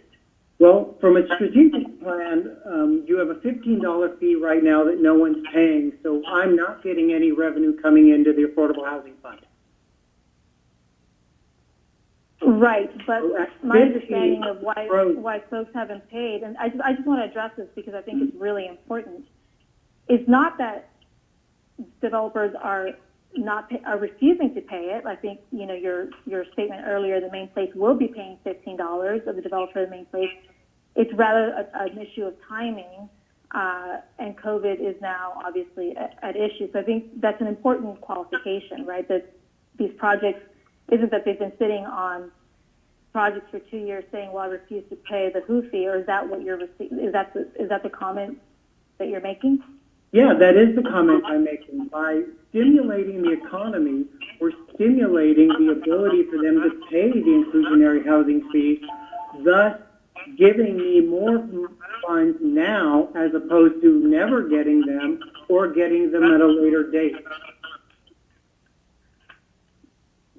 Okay, so I'll let you go back to the strategic answer, but I think that is your position then that all of these developers will go away unless you go down to $5, and that nobody will invest in the city at the $15 other than the main place developers?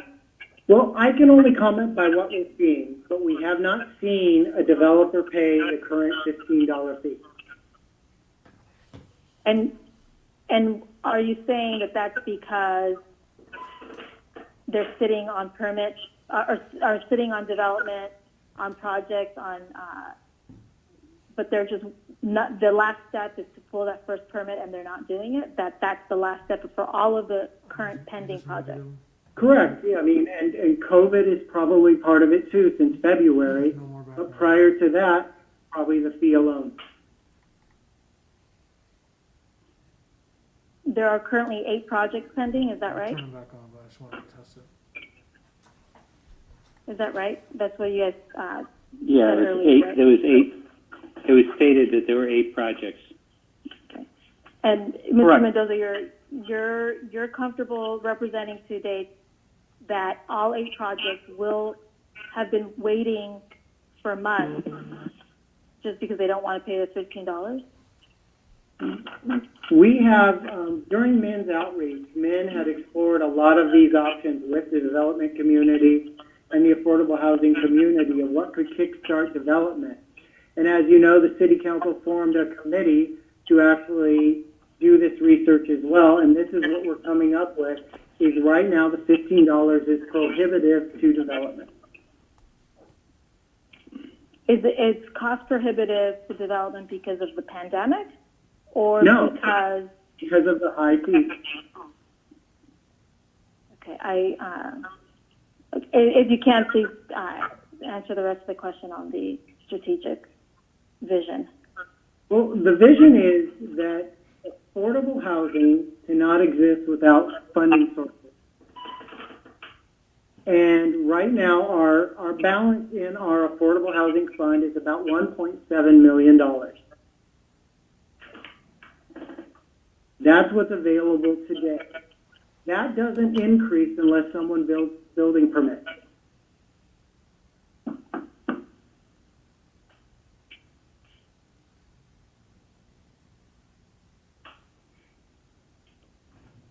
And so you were comfortable with saying, even though Main Place, the developers of Main Place are willing to pay, and they are, because under the development agreement, will pay $15 per square foot, that they find the value in the city to place that money and to build that stock, that we're confident that no other developer finds that value in the city. And that's troubling to me, to be honest. That's very troubling to me, and very concerning.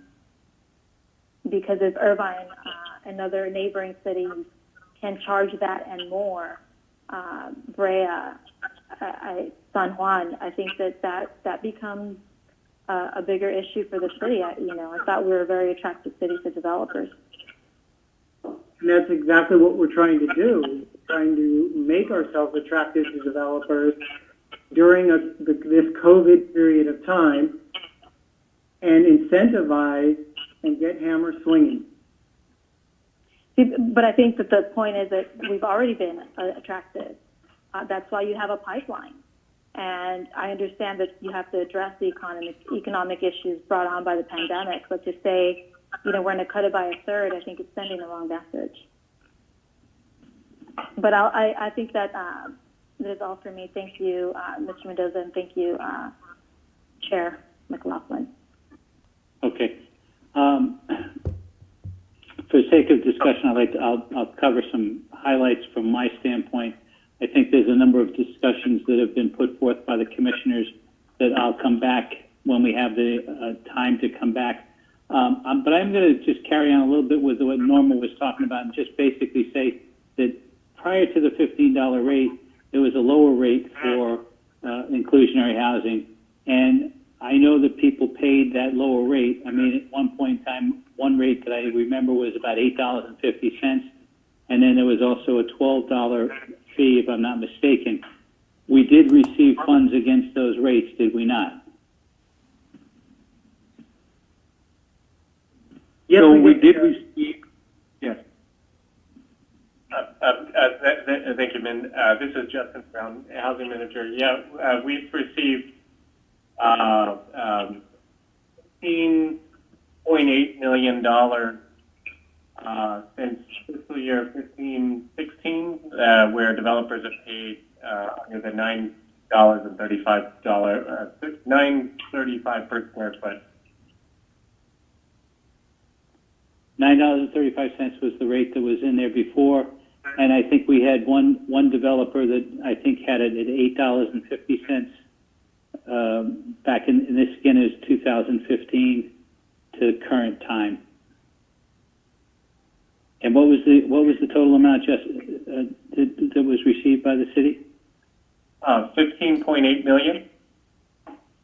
15, 16. I didn't. 15.8 million. 15.8 million. Okay.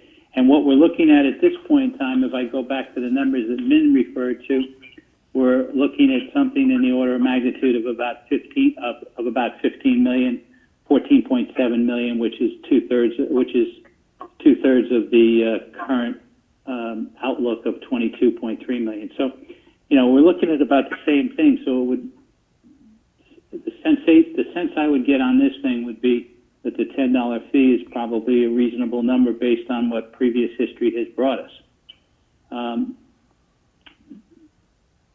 What I'd like to do is just for sake of discussion and because we're going to bring it back to the commission after we have the public hearing, is there anybody else that would like to have raise a question with staff at this point in time?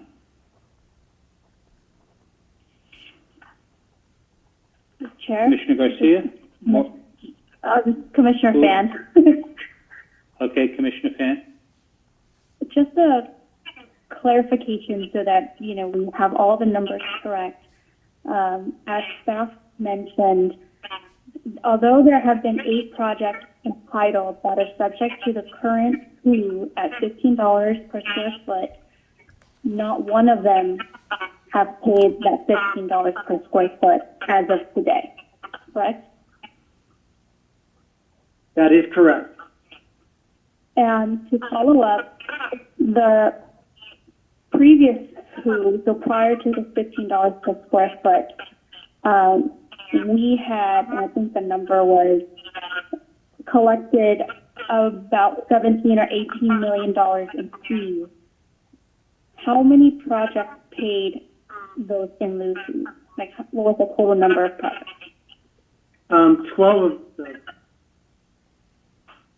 12 projects have amounted to $17.8 million. Okay. And were they big projects, all about the same size, or?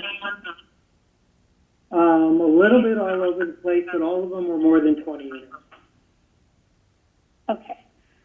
So we don't have a huge number of projects that have actually paid.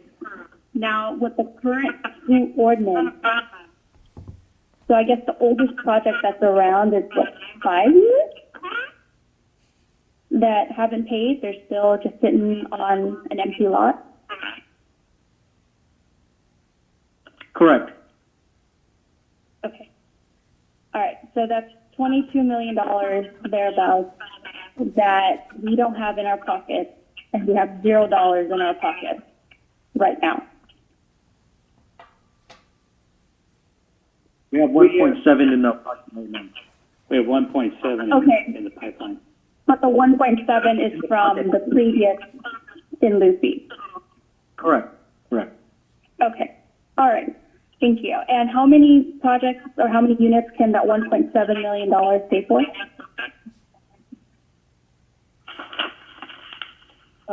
That's a good question. I mean, we don't usually pay for units directly. We usually are layered in with other funding sources. But we don't think it would go very far for a developer. It would not be attractive enough for a developer to ask for 1.7 million right now. They usually their ask is a little bit greater than that when they're developing in our city. And when we have enough money, let's say 5 or 6 million or some land, we do what's called a request for proposal. We throw the money out to the public and let them propose on the amount of money and or land that we have in our current inventory. Okay, and just a final question so that I get a full picture. Because a lot of this discussion has been going to, well, people, developers aren't pulling permits to build, and it's been a long time. When are these projects going to lose their entitlement? If they've been sitting around for so long, or do you see that they will just go away because they don't want to pay these fees?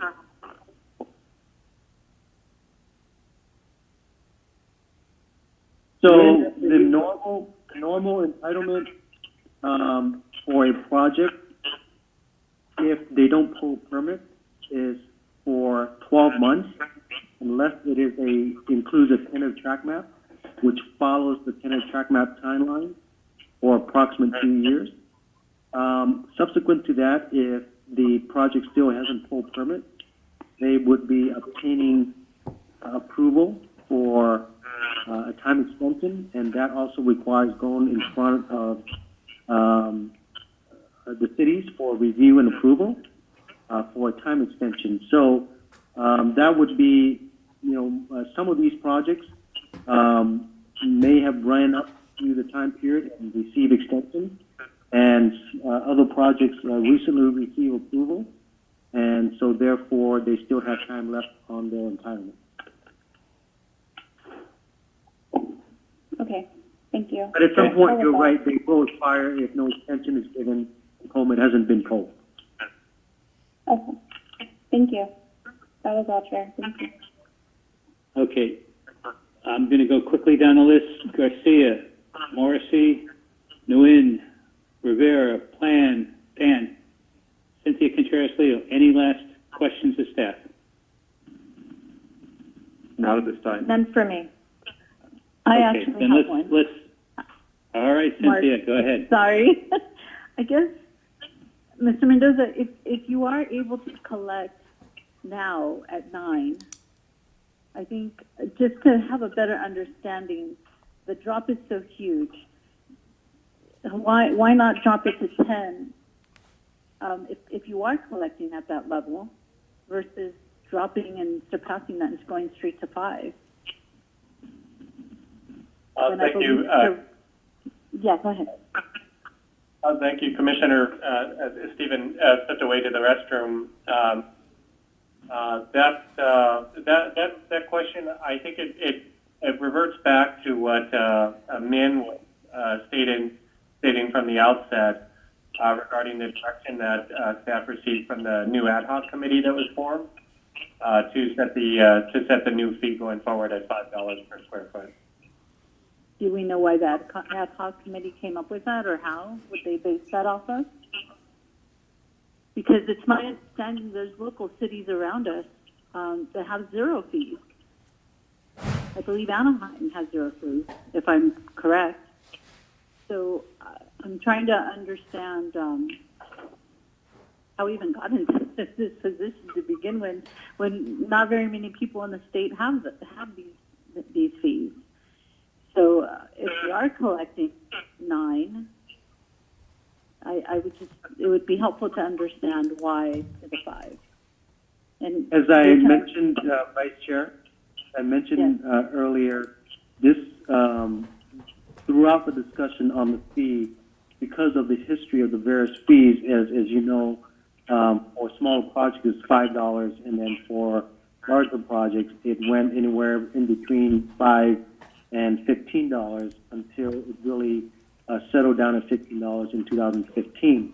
So during the discussion by the committee, there were a whole host of discussion as to where to reset the fee, and the committee felt that $5 was a number based on the current economic conditions and the goal of attracting new development to the city, that it's, it would be the appropriate fee to recommend to the city council.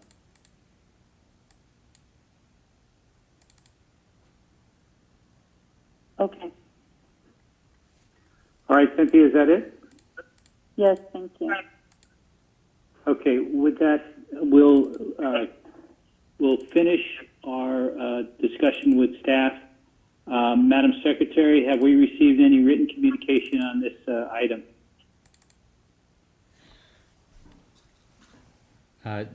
Chair, Sarah had to step away for a moment, but we did receive 40 written communications, of which 37 were in opposition and 3 were in support. Those were all received by 5:00 p.m. and distributed to the commissioners. Okay, and Min, one question that I have to ask on that is that it appeared there was a form letter that was being circulated in the 40 that we received, and that pertained to diverting funds from the WHO to public safety, and there is no foundation on that particular statement. There is no funds being diverted for public safety at this point in time. Is that correct? That is correct, and as this goes back to the discussion that the Vice Chair and Commissioner Garcia was discussing, is to create the nexus on the spending to specifically indicate that it's for affordable housing purpose. So as I mentioned earlier during my presentation, the funding has always been for affordable housing. It is managed by the Community Redevelopment Agency and now the Community Development Agency and the Housing Authority, as well as the City Council, and moving forward will continue to be that way. There is no proposed diversion of the fund for public safety discussion as alleged by the letters. So the letters are just based on wrong information and not based on any foundation of how we run the city and how we run the affordable housing budgets. Correct. False news, as they would say. Okay. With that, we're going to open up the public hearing, and Madam Secretary, would you please announce the first person that's going to speak, and please note that each and every one of you, please state your name and your address, and you'll have 3 minutes to speak. Thank you. Caller with the last 4 digits, 2361. You're now unmuted. Hi, this is John Hanna, and I am a government affairs representative for the Southwest Regional Council of Carpenters, and I live on Lowry Street in City of Orange. I can throw a rock across Fairhaven and get to Santa Ana. I'm speaking in support, but also requesting a modification of this proposal. we heard from staff that the primary goal here is to incentivize more development of housing in Santa Ana. Well, if that's the case, you could make that argument for new housing, but for new projects. But if you're talking about people who already came here with their eyes wide open and committed to paying $15, it's a hard case to make that that this is anything other than a gift. So what are we kind of working on here? The idea is, I heard, to maybe they'll actually do what they committed to do and actually pull their permits for those that have entitlements. But that's something they probably should have done before. If we're going to give benefits to somebody coming in, this is just the best opportunity to try and realize another goal, which is articulated, but only in an advisory manner, which said that those people who are availing themselves of this are encouraged to and should have a skilled and trained workforce. We heard one of the commissioners say, well, if we lower it for everybody, we're going to, on those entitlements, we're going to hear and see hammers swinging, projects going.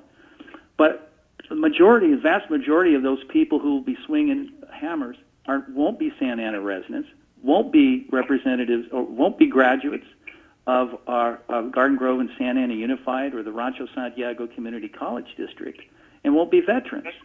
And they will be paid so little that they will actually qualify to live in affordable units.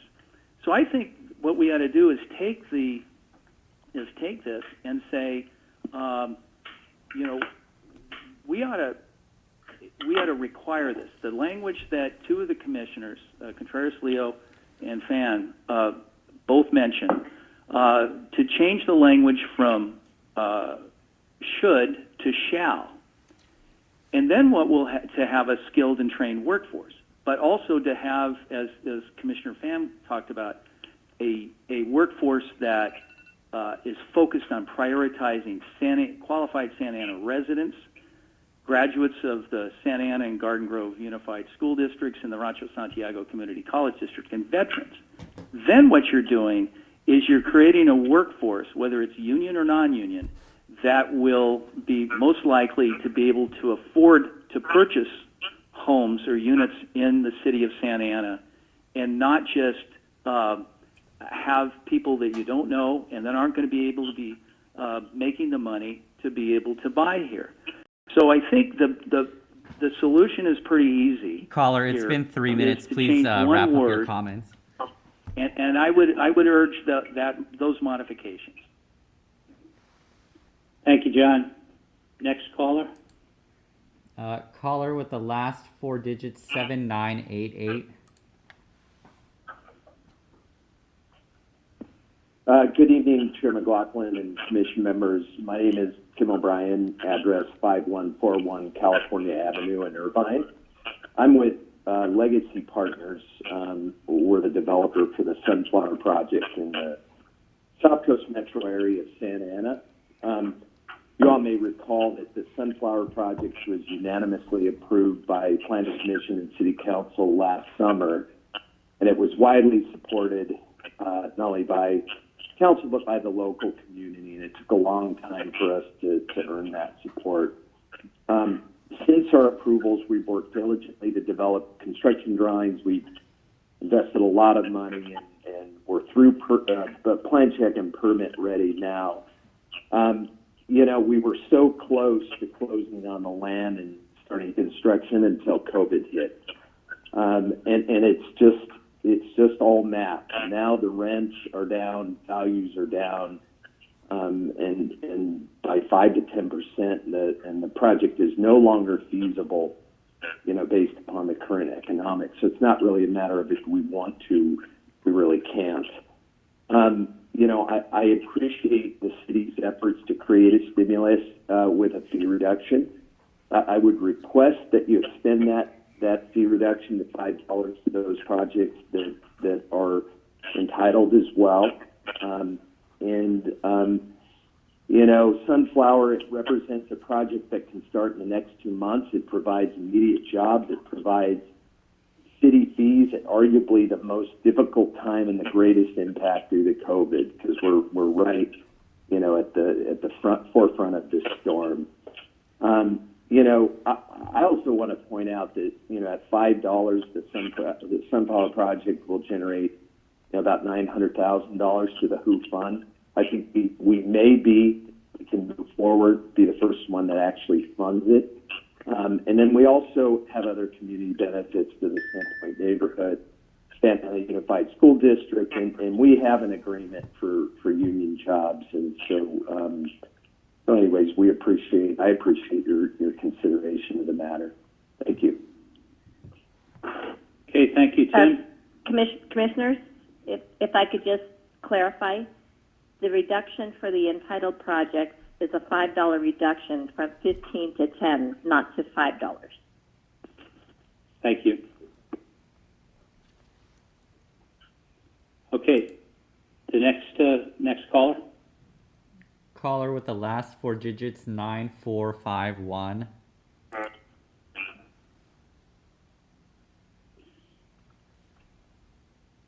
Hi, good evening, members of the Planning Commission. Can you hear me? Yes. Yes, we can. Okay, perfect. Thank you. Hi, my name is Isidri Ramos. I called today as a Santana resident. There's just a comment that I want to make. The first is that there were over 88 letters of opposition sent to you on this item. That's well over the 37 that were reported by staff. So I want to take a moment to name the 18 organizations that wrote to you in opposition in case you did not receive them all.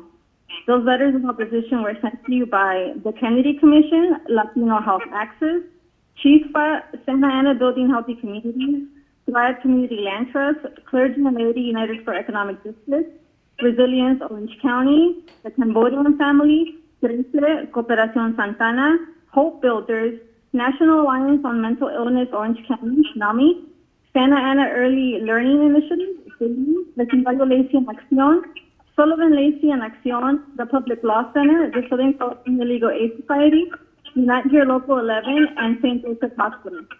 There were also over 70 letters of opposition submitted to the Commission via email by concerned residents. And I say this because I believe it's very important that you're aware of how heavily opposed many of these amendments are by the community and by organizations that serve Santana residents. There were very valid concerns raised in these letters and also by members of this commission over the diversion of funds. So thank you, commissioners, for asking those very critical questions.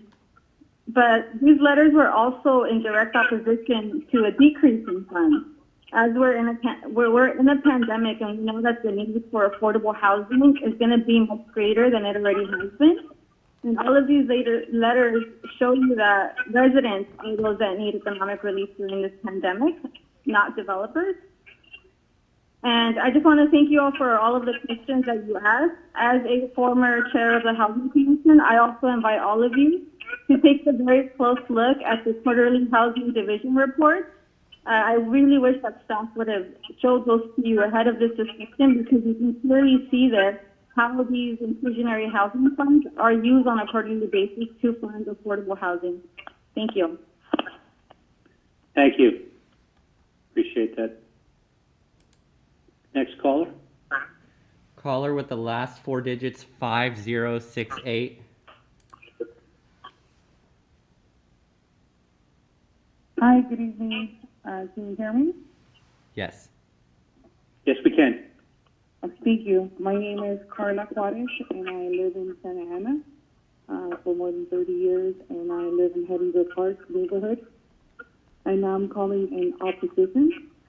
I think you guys,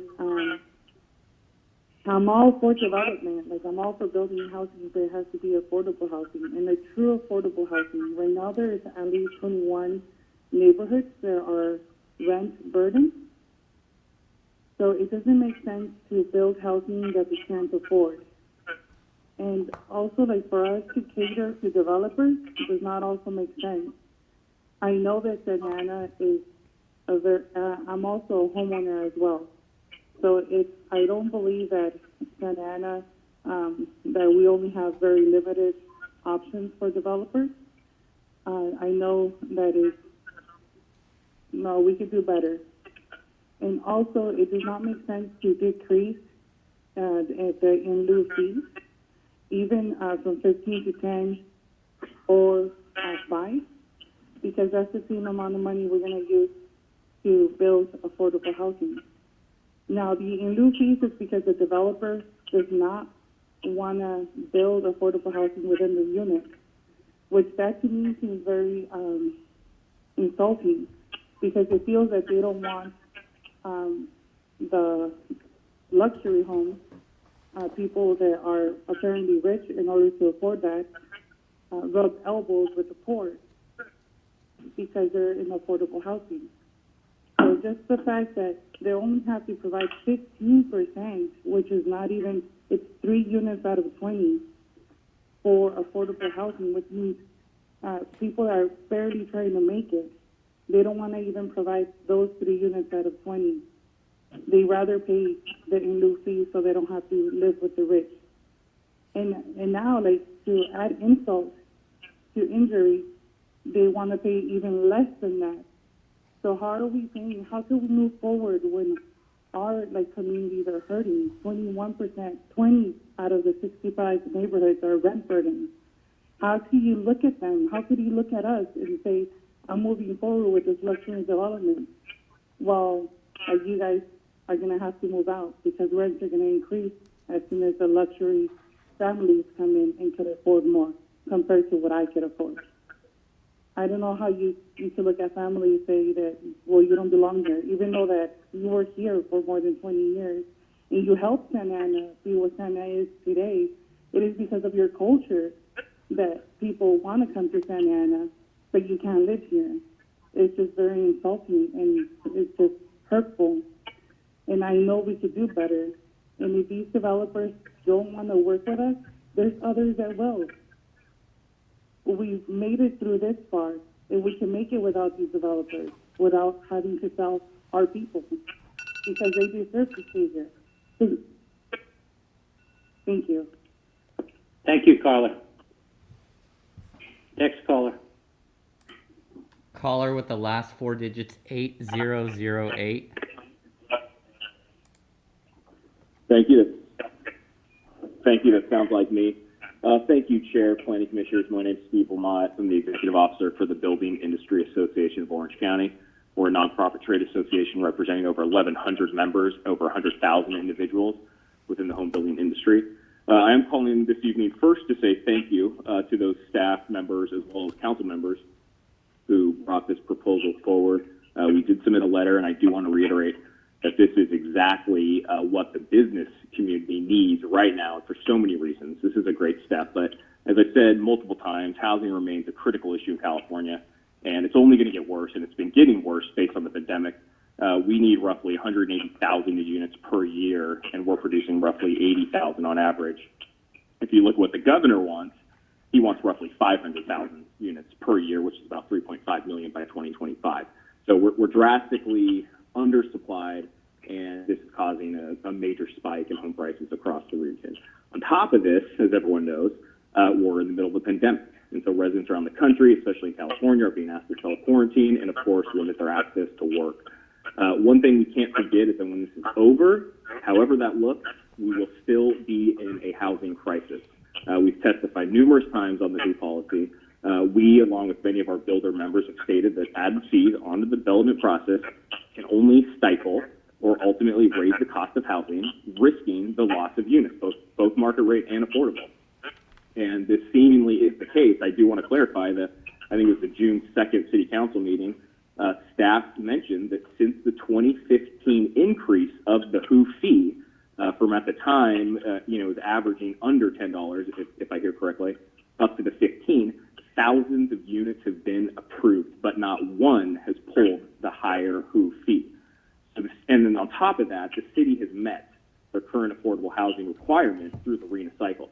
So because of this and the current pandemic, staff has laid out a very clear picture in the staff report as to why it's going to benefit the city, your affordable housing fund, the Santa Ana economy, and the development community to lower the fee to $5 a square foot for those who have not applied to the city, and we could not agree more. However, we are asking for those projects in the pipeline, the projects that have been approved, have not yet pulled permits, to also be given that $5 fee. The pandemic, the economic factors that have been discussed and laid out by staff do not just affect those who have not applied yet to the city. They greatly affect those who have put out a lot of capital to build in that city, and they have not committed to any dollar fee that I'm aware of. And staff maybe can clarify that. The fee is technically a changing dollar amount. Obviously, we're discussing it here today.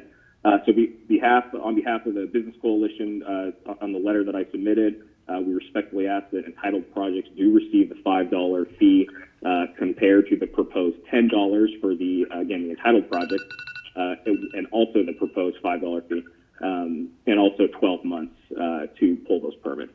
Thank you. Thank you, Steve. Next caller. Caller with the last four digits, 8477.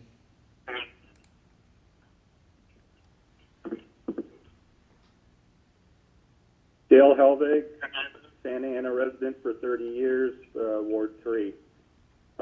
This is a gift to the developers. Reducing the fees will result in a $7.6 million reduction in fees collected for the entitled projects, which, you know, if we're looking at trying to improve the livability of the low-income housing, that's roughly $5,000 for 1,500 low-income homes that we're leaving on the table. The developers have 7 options that they can choose from the inclusionary requirements. The first 2, I would be interested to know if they've ever used outside of the Toll Brothers on Main Street, which is the on-site construction. The construction of a low-income affordable housing unit by Berkeley Study is roughly $500,000 or $400,000 a door. So at an inclusionary housing fee of $5 a square foot for a 100-unit project at 1,000 square foot per unit, that's $500,000 versus the $4 to $6 million that is required if they paid the full inclusionary housing fee in lieu fee. So what's the developer going to do? Is he going to spend money to build the on-site construction of the low-income housing, or is he going to pay the in lieu fees? At $15, $500,000 versus $6 million, that's quite a deal. You know, so they're going to still come and build. They're getting a deal on the incentives for parking and setbacks and height as it is. And I don't understand why we keep on bending over backwards to bring these developers in when we already have, like they said, 8 projects on the books, 4,400 units, $22.3 million that will be coming in if we don't do anything right now. They'll still build their projects. I heard Legacy is having problems. I know Hampton Inn had problems, but they'll work through those things. And so to continue to reduce it down to $5 is not correct. So I hope we either eliminate the in lieu fee, force them to do on-site construction, or keep it at $15. Thank you. Thank you, Dale. Next caller. Caller with the last four digits, 7273.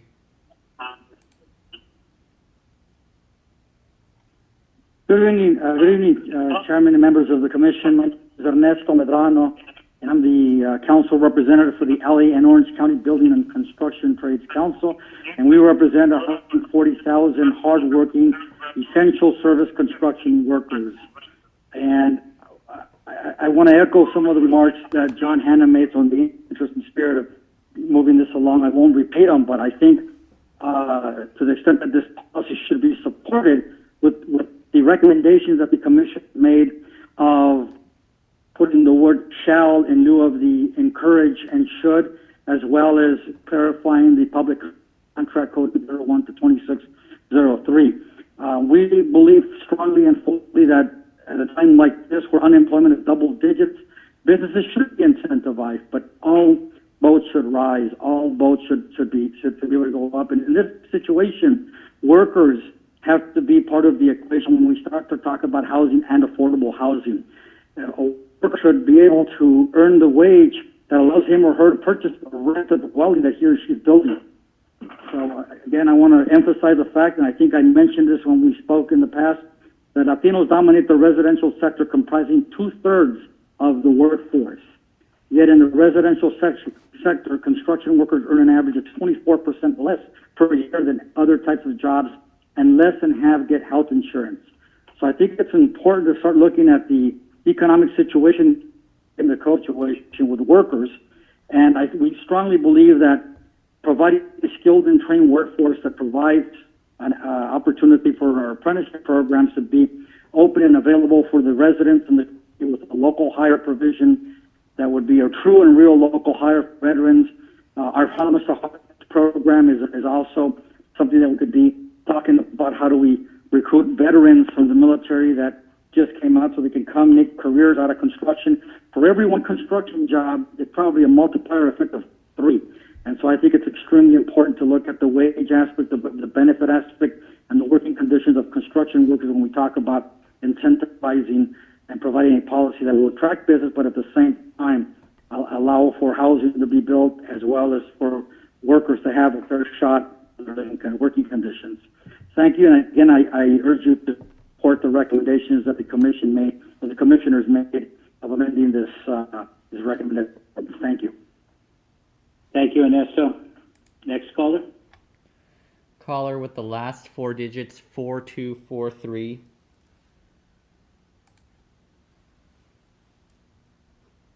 Hi, yes, my name is Luis Andres Perez. I represent UA Local 582 plumbers and steam fitters with over 1,000 members in Orange County. I was calling in support of the housing ordinance change overall, with the exception that specifically with a couple of areas. With Section 1, Subsection M, the Santa Ana City Council finds that the construction of new housing units will also stimulate the economy by providing jobs. And to that, the city is committed to encouraging that. My overall issue is concerning the non-enforceable commitment on skilled and trained workforce. Without having an enforceable skilled trained workforce component into the housing ordinance, there's no way that the city can actually facilitate those needs. And essentially with lowering the per square footage cost to developers, you're essentially creating development without placement. And with that has no beneficial remarks to the workers of the city of Santa Ana, or to the folks who are trying to buy a home within their own city. What all this is doing is then creating housing for folks on the cusp of outside of Santa Ana, and it's only going to facilitate a larger issue unless there's an enforceable skill train component to it. Having workers who cannot afford what they're building is a disservice for everyone, including the Planning Commission as a whole. So once again, I'm urging the commission and to move it with a recommendation to change it with an enforceable skill train effort, and the city council to approve it. Thank you so much. Thank you, Luis. Next caller. Nathaniel Greensides.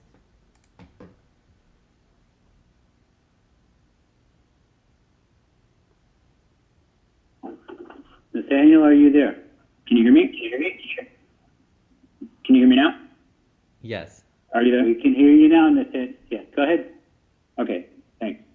My name is Nathaniel Greenside, Ward 5 resident, and I'm not in support of this item. It would be irresponsible to all Santa Ana residents to reduce housing affordability requirements of new projects here in our city.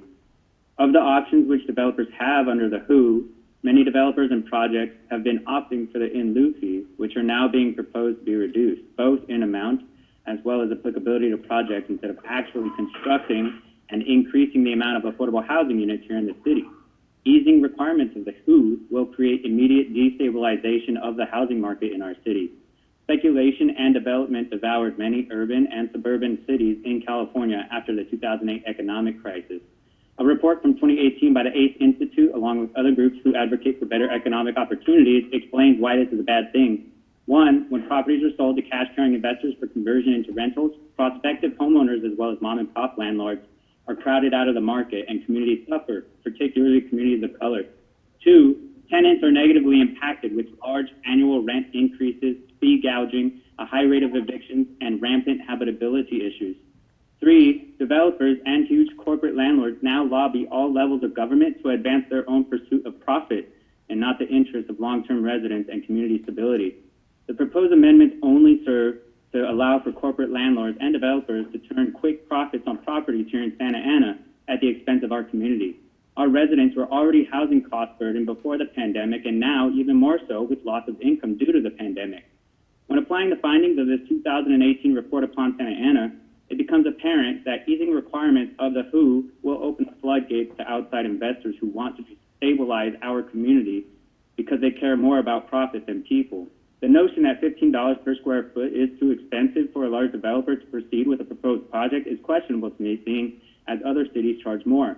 Financially solvent developers who would be subject to the $15 per square foot fee actually do have the money, but it seems that they would rather prioritize profit over people, and for up to 5 years at that, apparently. To solve this issue, the city can work with community-based entities such as community land trusts, which already exist here in Santa Ana and serve as the best means against incentivizing outside entities' abilities to destabilize our community. I sincerely ask the Commission to not vote in favor of the proposed amendments. I hope that you all continue to remain healthy and well. Thank you, Nathaniel.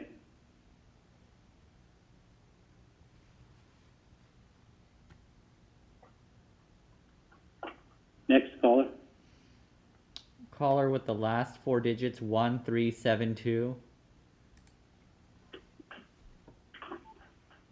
Good evening, everyone. My name is Alfonso Ruiz. I'm a longtime resident of Santa Ana and a proud member of the Local 5 Insulators Union. I think we can all agree that investment in the development of housing is without a doubt an important and critical endeavor that is vital to the care and progress of our community and cannot be taken lightly. This is precisely why it must be done with the utmost care, held to the highest building standards, and built by a trained workforce.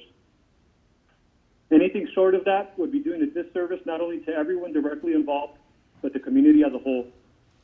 Residents of the housing would receive an inferior and potentially dangerous product due to unskilled labor. Workers would be working under suboptimal safety standards and for lower wages, and our community would lose extremely valuable jobs and apprenticeship opportunities that in these tough times are needed now more than ever. Throughout this evening, I've heard many numbers corresponding to critical details revolving around this housing ordinance.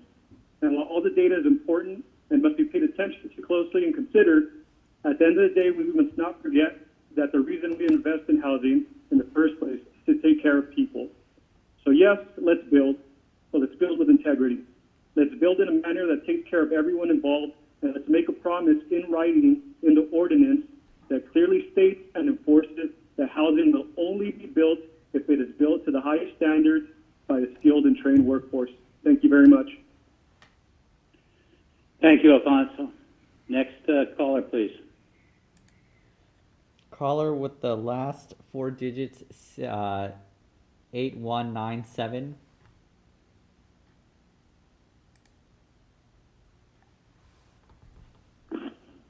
Good evening. My name is Brian Jermaine. I'm with Sheet Metal Workers, Local 105. We represent over 6,000 members in the area. I'm also in Ward 3, Santa Ana. I'm addressed at 92706 is my zip code. I'm here to share my thoughts on this ordinance that's in front of us. I believe the component missing is an enforceable, skilled, and trained workforce, and one that's true to local and veteran hiring opportunities. The enforceable, skilled, and trained workforce establishes good safety standards, allowing a worker to go home in one piece and diminish any liabilities to the employer and developer. As a housing ordinance without an enforceable, skilled, and trained workforce component will not have labor standards, and community will not have apprenticeship opportunities. Housing housing opportunity ordinance that lowers the developer fees, I can support, only if there's an enforceable skilled and trained workforce component to it. Thank you. Thank you, Brian. Next caller. Caller with the last four digits 5523. Hey, hello everyone. This is Manny Escamilla. I'm hoping that you can hear me there. I just managed to log in, I guess, in time. Definitely appreciate the level and kind of depth of discussion that's being brought into this extremely important issue. I just kind of had a few questions, and I had to leave a little bit earlier, so I'm hoping that maybe you answered it in the meantime. But just some clarification on striking some of the sections like 1902 B2, which I think applied to maybe the Transit Zoning Code or the Metro East or Harbor Specific Plan, basically any of these new plans that we have adopted. So just some clarification as to whether or not that is going to mean that any of these new plans actually don't have to implement any kind of affordable housing and actually are effectively zero, so long as they comply with the plans.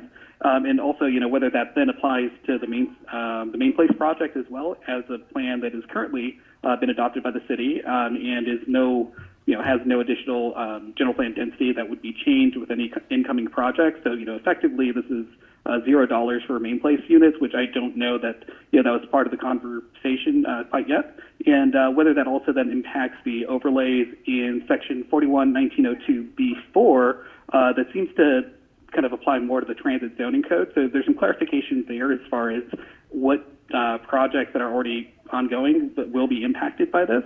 And definitely, there's I think some things that were interesting and were good. So I don't want to say that that editing the Who is totally bad, but that I think it needs a little bit more of an in-depth discussion. And I hope that this is an item that we could at least take a look at in much more depth and detail, rather than arriving at any rash decision. Because I do realize that with COVID, there are a lot of pro formas that have been directly impacted, but I haven't seen the evidence as far as what those numbers actually are, whether it is the $10 mark, the $5 mark, or, whether or not any of these projects are going to be viable regardless of what the WHO impact is. So that's where I'm really trying to figure out if we can get as much information as possible on this and kind of move forward from there.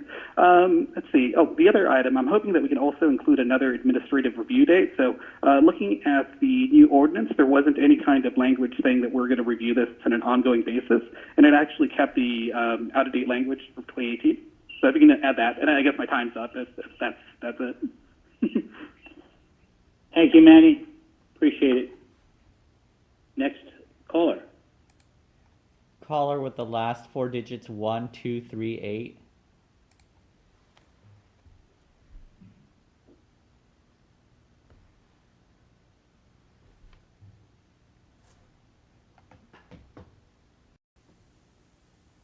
Caller with the last four digits 1238. You've been unmuted.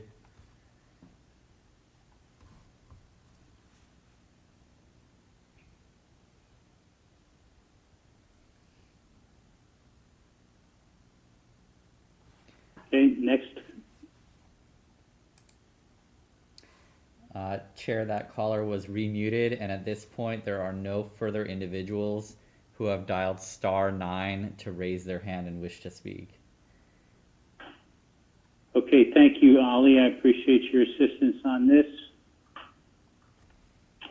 So at this point in time, the public hearing is closed. Chair, and we'll bring it back to...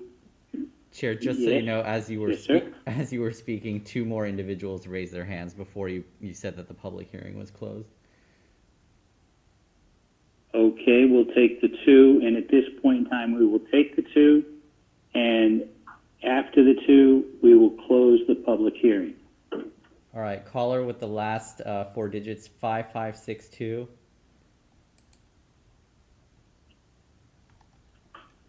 Thank you. My name is Luis Sarmiento.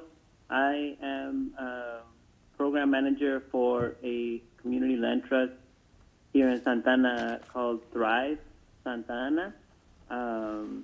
And I just want to express my opposition to the amendment, to the proposed amendment to the Housing Opportunities Ordinance.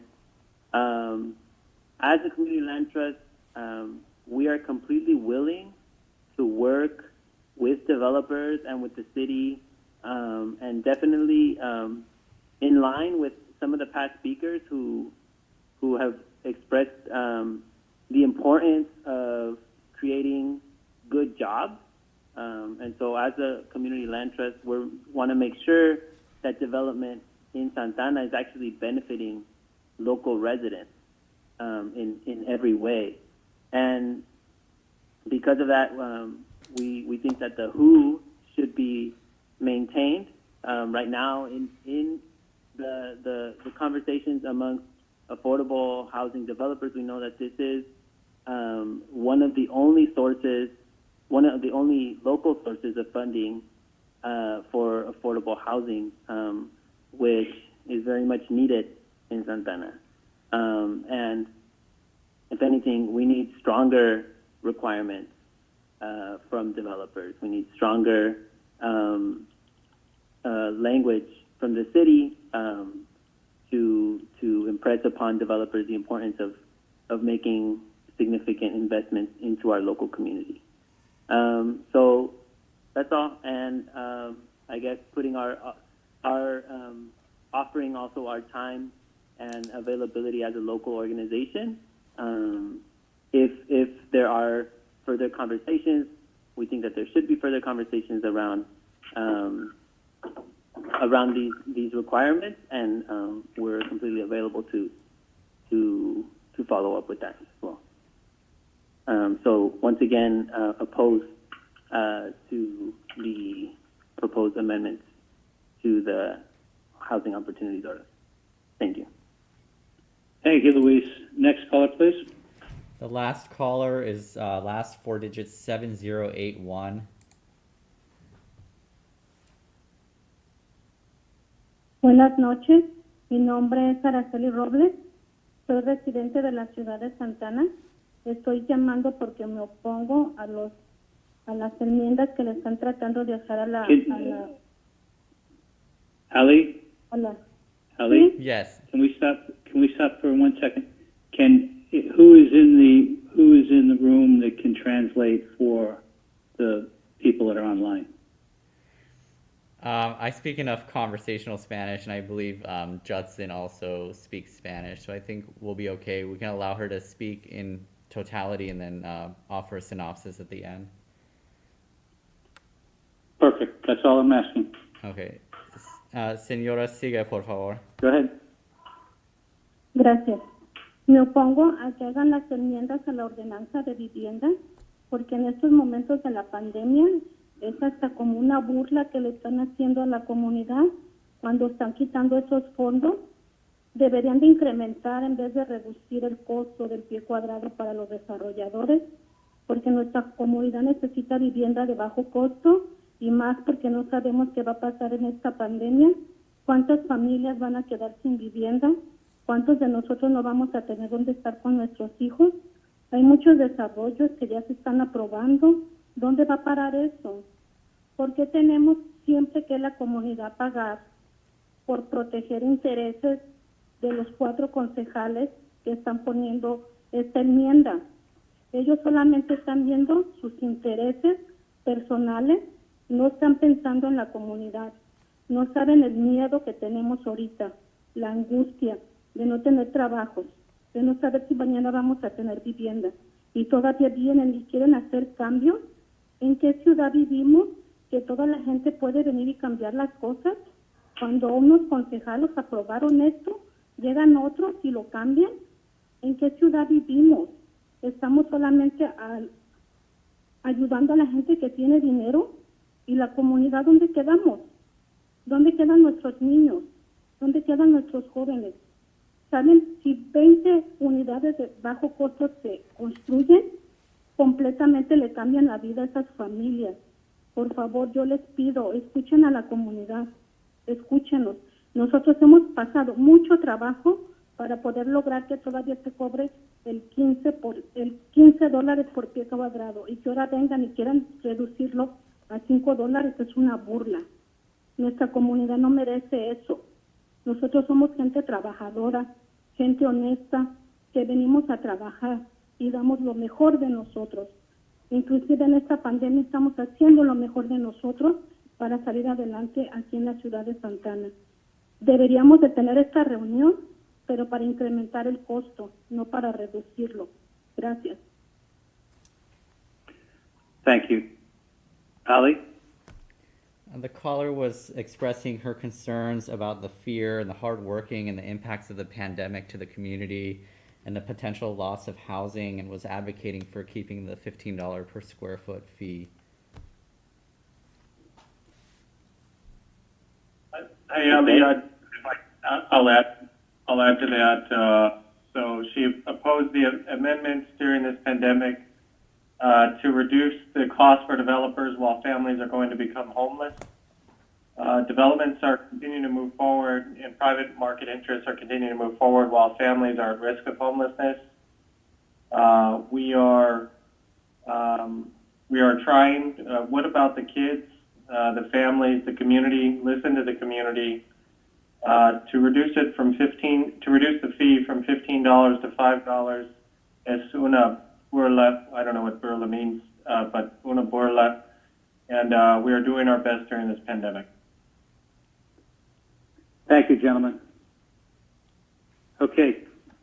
With that, we will once again conclude the public hearing, and we'll bring this back to the members of the commission.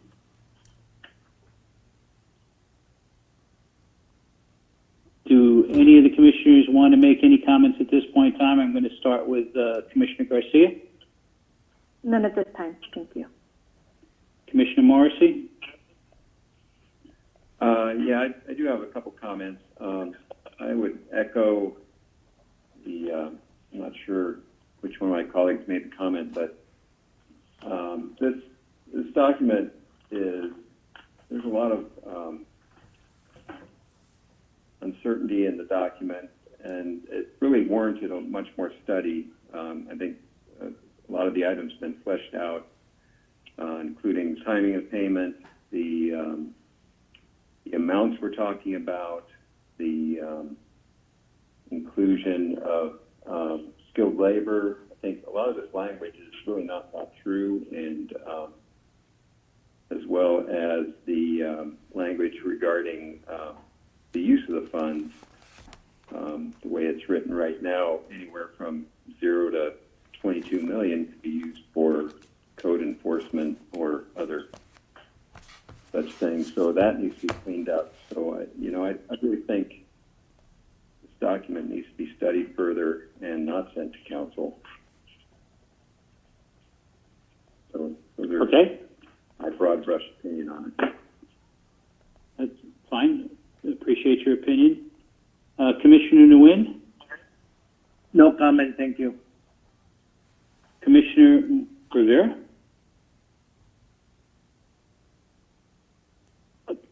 Hello, can you hear me? Yes, we can. Okay, sorry, I was on mute. Yeah, I mean, I agree with Commissioner Morrissey as far as there's a lot of things I think that need to be reviewed here. I mean, just as far as things we would like to see amended, just from the conversation, it seems like there's a lot of changes that we're, a lot of us are kind of on the same page as far as things that we want to see,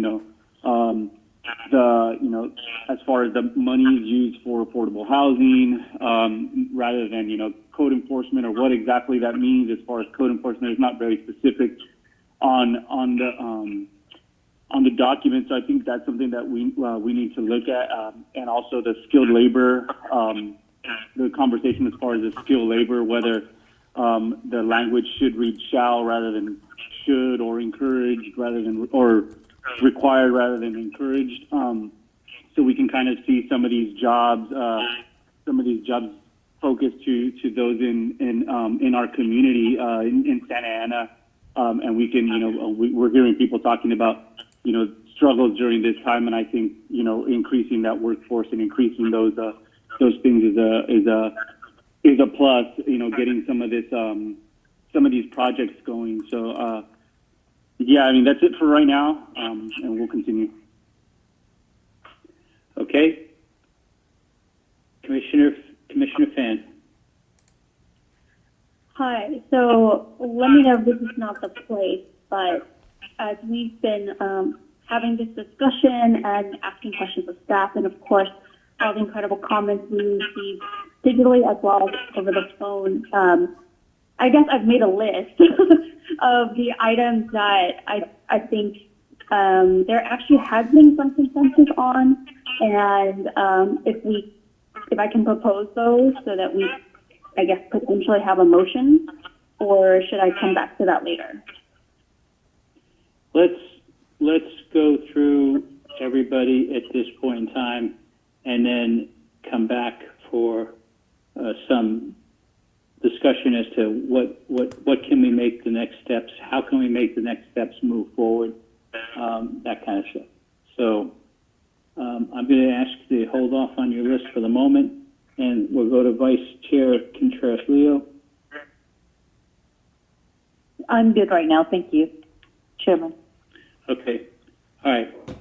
From my standpoint, I'm looking at this, and I think that we have a number of different areas that people have brought up. I think that, first and foremost, we have to look at the proposal that's on the table, and the proposal that's on the table is to reduce the fee to $10 for the 8 projects that are in the pipeline right now, and kickstarting this business and economy now versus possibly 6 months or a year from now, so that we can get some benefit, not just from the standpoint of being able to put a shovel in the ground, but we also get the benefit of getting some of our, if not many of our residents in Santa Ana, giving them the potential of a good job. And I think that's the next thing that we have to look at is, with these projects comes a labor force, and what we want to make sure is that labor force is skilled and trained. And I think there's a lot of discussion within this documentation pertaining to that. And I think that you can melt it down to, I think, several simple comments. And one is the expression of shall and will. I think the enforceable commitment, seeing that we have an enforceable commitment, is something that we want to have for the skilled and trained workforce. The inclusion of the public contract code to have 2603. I think those are the basic things that we're looking at from a labor standpoint and the benefits of labor. And hopefully the other comment that I think came out with regards to labor was that we can expand this into the schools, the Santa Ana College, Santa Ana Unified School District, expand it into those areas so that the youth of Santa Ana have the opportunity to work at good paying positions and jobs in Santa Ana. The last area that I see is that there is a lot of concerns or discussion around just how this is written and how this document is written, and to try to eliminate certain aspects that are not clear, ambiguous statements and things like that. So, to me, those are the 3 key areas that we're looking at from the standpoint of what needs to be done as a next step. The question is, and I pose this to you, Min, what can we do in this, and how do we go about, if we want to make these modifications to the documentation and make these changes in the recommendation of this particular document, how do we best go through this? The current recommendation is for the Planning Commission to forward the ad hoc committee's recommendation to the City Council for approval. With the discussion items that have been discussed today, the Planning Commission's role is to provide that recommendation, and if you want to amend that recommendation to include the items of discussion, it would be appropriate to include those as well.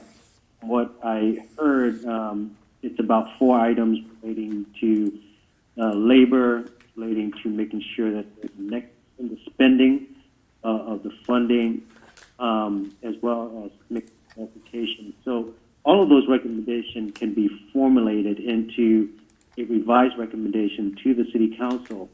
Understand in the past that those recommendations has been worded that way, and in the process between delivering the ordinance to the City Council, staff would provide a draft alternative language to the council, provide language with that, and the council then can consider both the recommendation of the Planning Commission as well as the ad hoc. Okay. How do we document, how do we categorize the recommendations that we see? You would formulate that into a motion that incorporates and articulate changes that you would like to recommend to the current ordinance. Right. If you want to point out the specific sections that you want to change, we'll do a cross out that will go and be submitted to the council with your recommendation as an alternative language. Okay. All right. I understand that. Let me bring it back to the commission. Based on what we just discussed, trying to move this forward, is there any questions or comments that anybody has at this point in time? Chair, this is Commissioner Fan. Yes. I just wasn't sure if we're still going in order. So I kind of drafted up a quick list of recommendations based on the conversation tonight, and I think that I'll state those, and then I can move to add that or make those changes onto the draft 2 that can be then forwarded to the City Council. Does that work? Okay. Okay. Any comments from the fellow commissioners with regards to the direction we're taking? Sounds good. None other than Commissioner Fan. I assume your list is a little bit more expensive than what Mark just listed. Is that or should I provide that now, or just wait till after you go through your list? So I have one additional point. 7 or 8 days. Just for clarification, Okay. my list was more or less, I was trying to give us here's 3 categories, 4 categories that we're working in. The details, the devil's in the details, and the details are coming from each and every one of you from the standpoint of what it is. I think Ty has established a list, and I think if the list is the list will be more comprehensive than what my discussion was. Yeah. I just want to make sure that.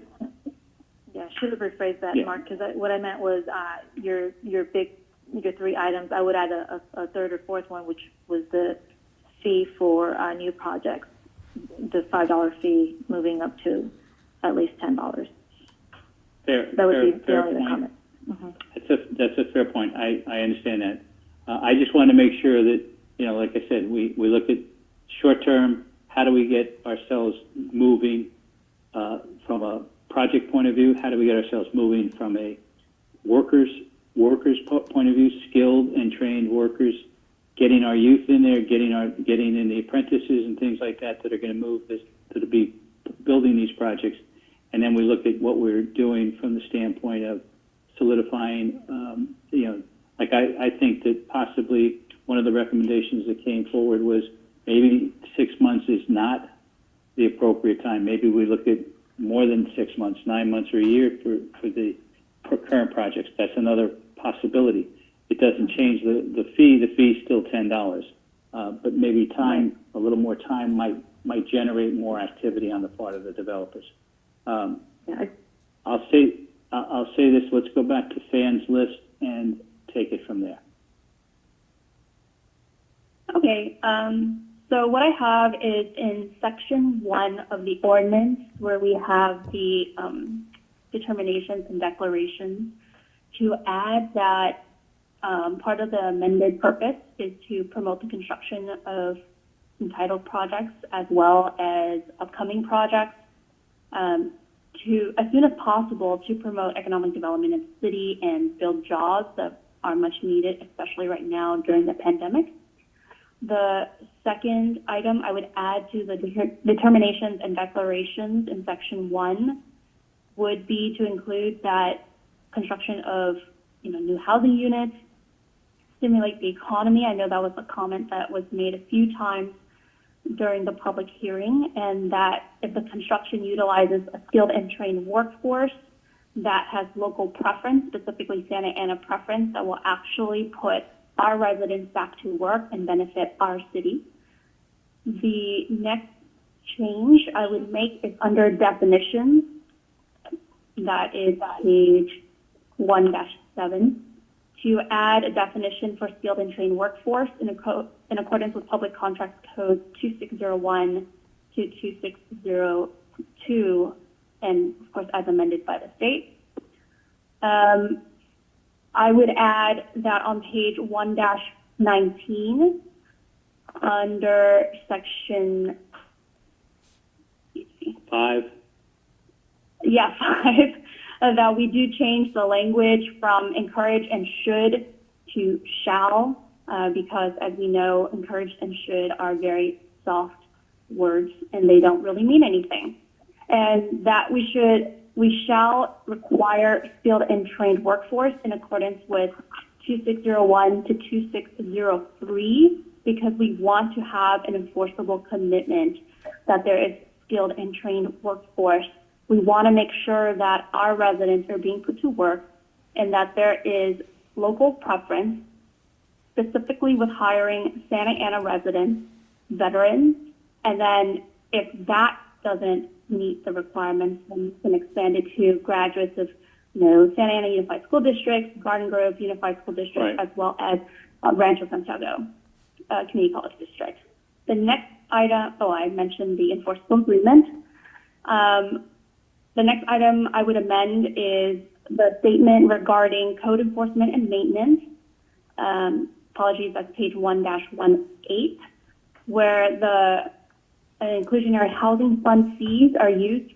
When they are used for code enforcement and maintenance, there must be a nexus to current and or entitled affordable units for the benefit of those current and or entitled affordable units, as defined under the WHO. I would also add that we have, aside from the April 2021 sunset or requirement of pulling a building permit, that we do have a review period of 2 years. I think that's consistent with the last version of the WHO, even though it took us longer than that to review. And finally, I am not making a recommendation regarding the fee, just because there seems to be a lot. I think we're all kind of all over the place, and I think there are, conversations regarding $10 and $5 or keeping it at 15. And if we're just not comfortable deciding what that is, that we don't make a recommendation regarding the fee itself. So those are all my suggested changes. Okay, so having said what you having gone through your list, Norma, do you have any additions, deletions, changes that you'd like to make to Ty's list? I do. Thank you, Mark. I would add that at page 113, section 3, timing of payment, that we reject the proposed revision striking first and leaving first in that section. Fan, I'm going to ask Ty. I'm going to ask you to add this to your list. I'll take the friendly amendment. And okay. And perhaps we're not in. We don't have consensus on the fee for the new projects, not the already entitled projects. But I would say that I would, ask the commissioners to consider changing that to at least a compromise of $10. At the very least, considering I think the numbers that you were able to restate, Mark, showing that developers are paying, developers in Santa Ana have been and are paying on average or around $10 makes a lot of sense. And it continues to provide very necessary affordable housing funds to a community that needs it, especially as we've heard from the comments in light of this pandemic, and we don't know what lies ahead. I do think that, I do find it difficult to believe that our developers who agreed to pay $15 per square unit in 2015, 2016, 2017, 2018, and even 2019, that they would refuse to do that and honor their agreement. And, you know, and going forward, that they wouldn't pay $10 per square foot. Okay. Ty, have you got that? Yeah, and I'm just still not sure about that. So I think at least I can make the motion regarding everything else we talked about, and maybe Commissioner Garcia can make a separate motion regarding the fee. Does that work? Yeah, I can make a. Well, we can't have. So the process would be is that if the motion doesn't have a friendly amendment, then the recommendation, you would take first the motion without the $10 discussion as a recommendation, and if that's the second it gets voted, then I think you can proceed with that. But if that doesn't get the approval, then you would go to the second motion. So I believe there's already a motion in place by the motion maker, and there isn't a friendly. I would make a friendly. I would make a friendly amendment on that. Sorry, Mark. I don't think we have at this point in time an absolute motion made at this point, and what we're putting together is the information that will be that'll basically establish that motion. Right. So, and I just to your point. I'm sorry, Chair. Go ahead. To your point, it would appear to me that we would go forward with the initial motion and then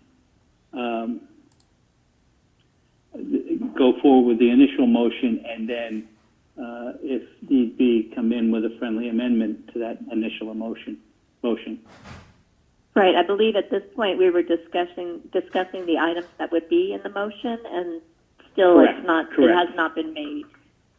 Correct. So for clarity on the motion, right now I have about 9 items, and then the 10th item is in discussion. I want to clarify that these items, staff will formulate language forming your recommendation so that we can forward to the City Council, where we're not looking at a red line document of the ordinance itself. What we're sending to the City Council is the current ordinance with the recommended changes and the way that you're recommending to the City Council. So I just want to make a clarification so that it's clear on what we're forwarding to the City Council. Okay. Gotcha. Okay. Chairman, if I may. Yes. Couldn't we take a single vote first to see where we are on the $10 for future projects versus the 5, and then dependent on that, then we have our 2 motions, one with 5 and one with 10. But all the amendments, I mean, we can make recommendations, but council's going to do at the end of the day what they do. But should we just see if we are on the same page unanimously or not on the amount?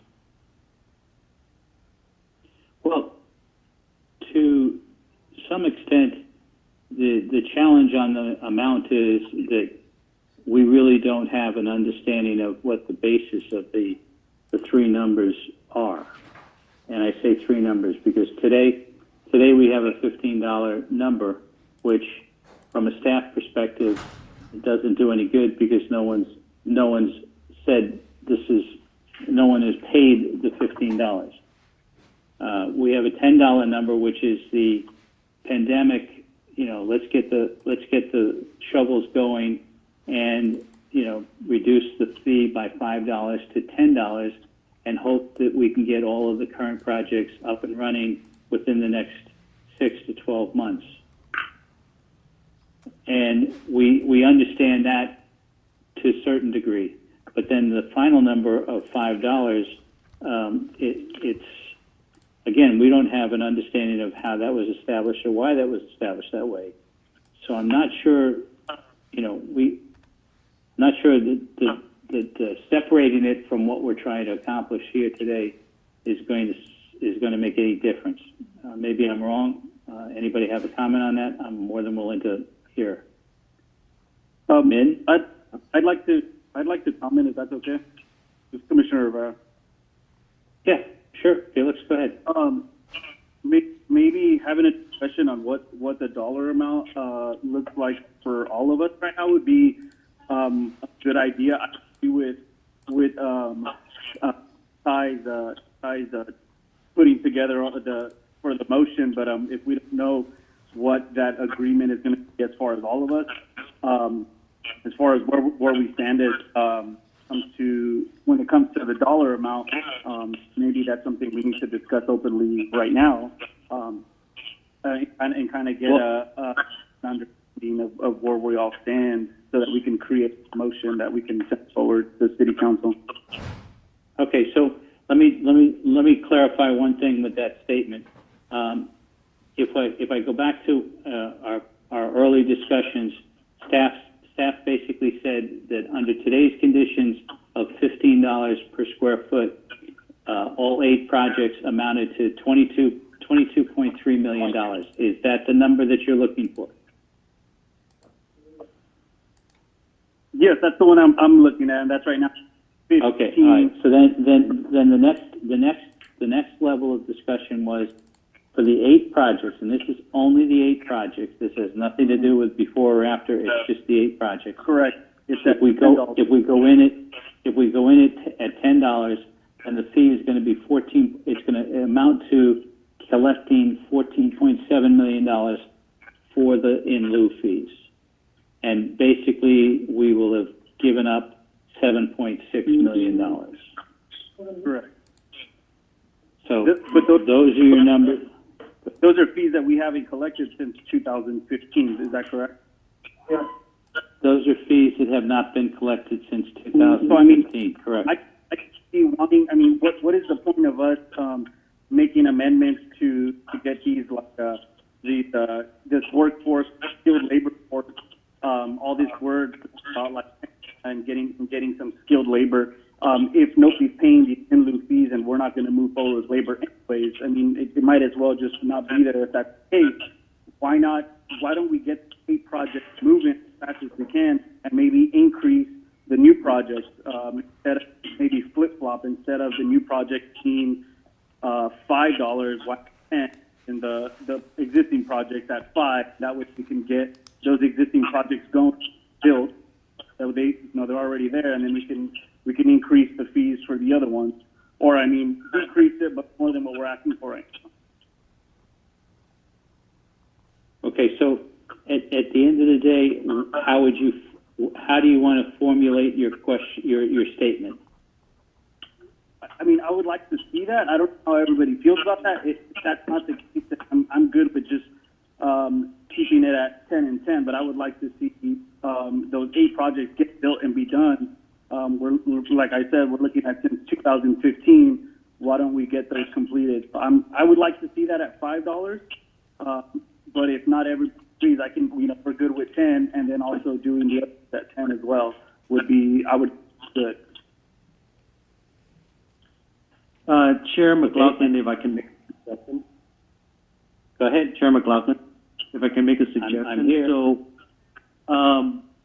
Commissioner Fan went through a list of 9 items that she would be willing to put forth as a motion. I think what could be done so that you can gauge the willingness of the commission is to determine whether or not the current, if put into motion, is something that can be second and has the support. And then if it doesn't, then I think that's when it would be appropriate to discuss the fee. But if it has the current support the way it is, then I think you have a recommendation to forward to council.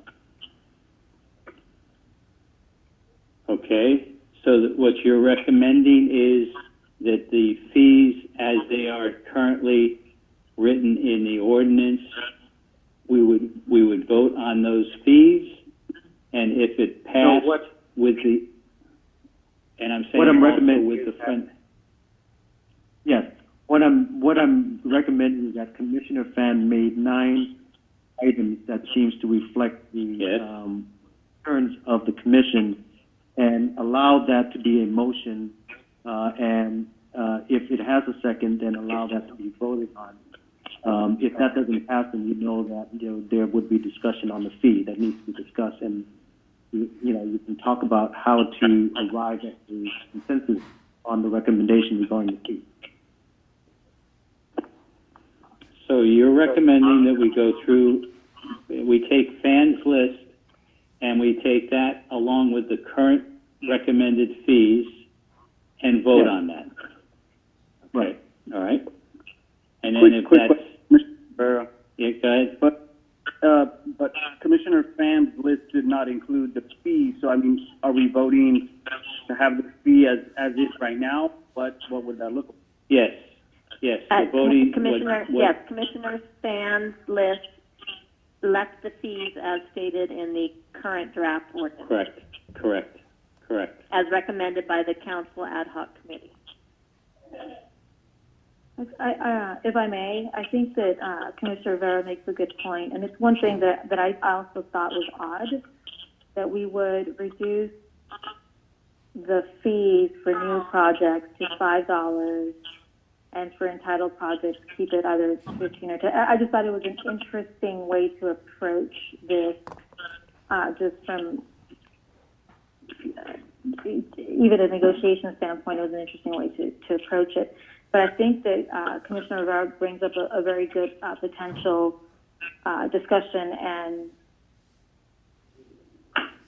and I don't know if this is feasible, but I think that perhaps what the friendly amendment could look like is to say that we recommend that the city either make it even, 10-10, or revisit the numbers so that it doesn't penalize the current entitled projects.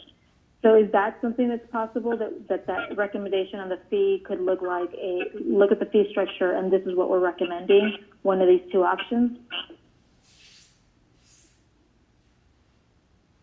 Well, I think what we're recommending first is to take the list and the existing fee structure and taking that to vote.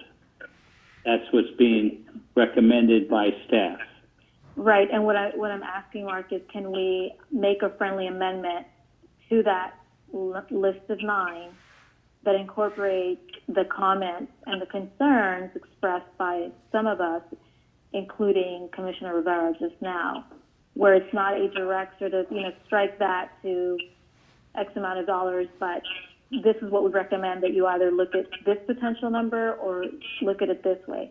I'm wondering if that's an option or not. And so it would be presenting two alternatives to the council. Lisa? Yes, that is an option for you to recommend to council, that this discussion that you had resulted in this further discussion that you want the council to look at. Yeah, so I think that would be my preference, to make a friendly amendment that incorporates the comments that Commissioner Rivera just made. Because I think that does, at least from my perspective, and I don't know if that is true for a majority of the commissioners, but that encompasses our concerns, right? The disparity, and then, going from 15 to 5, and asking them to take a closer look at that and not to take the ad hoc commission, the ad hoc recommendation at face value, but that they study it further. Okay. All right. Mr. Chair. Yes. This is Tom. I would agree with that. I also think that there's a financial component to the workforce agreement that is kind of a complex issue that needs to be discussed as part of the fee structure. It seems if I'm not mistaken, we're also retroactively applying a workforce agreement to existing projects. That needs to be part of the equation of the fee structure. So I think that's another thing that should be forwarded to the council for their consideration. So how would you develop your statement on that item? Similar to the fee structure that we forward the get the exact number.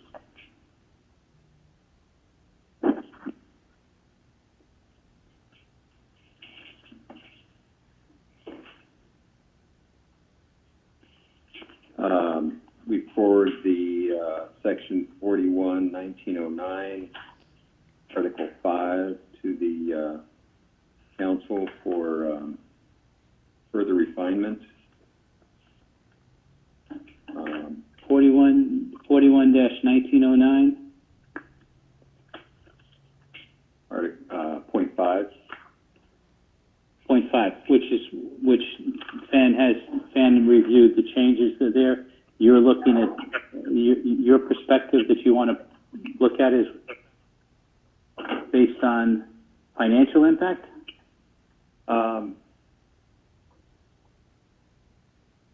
Yeah, well, there's also the issue of us requiring I can understand us, we all want a local skilled workforce, but having us require that on a developer for private development, how does that impact? I think it needs further study how it impacts desirability to build in Santa Ana as opposed to an adjacent city. I think it needs to be carefully structured. So I don't think we have the information here to make that kind of determination on requiring a skilled workforce this time. I think it just needs to be studied further. So I would refer it to the City Council to study it further.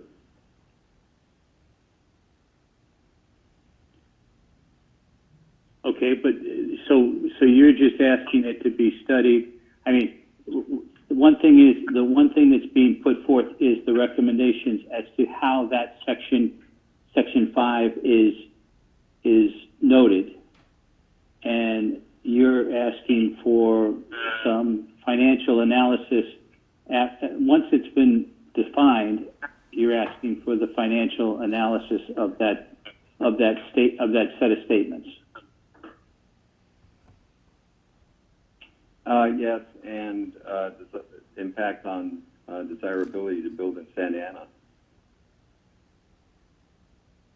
Okay. How that impacts our competitive qualities as opposed to adjacent communities.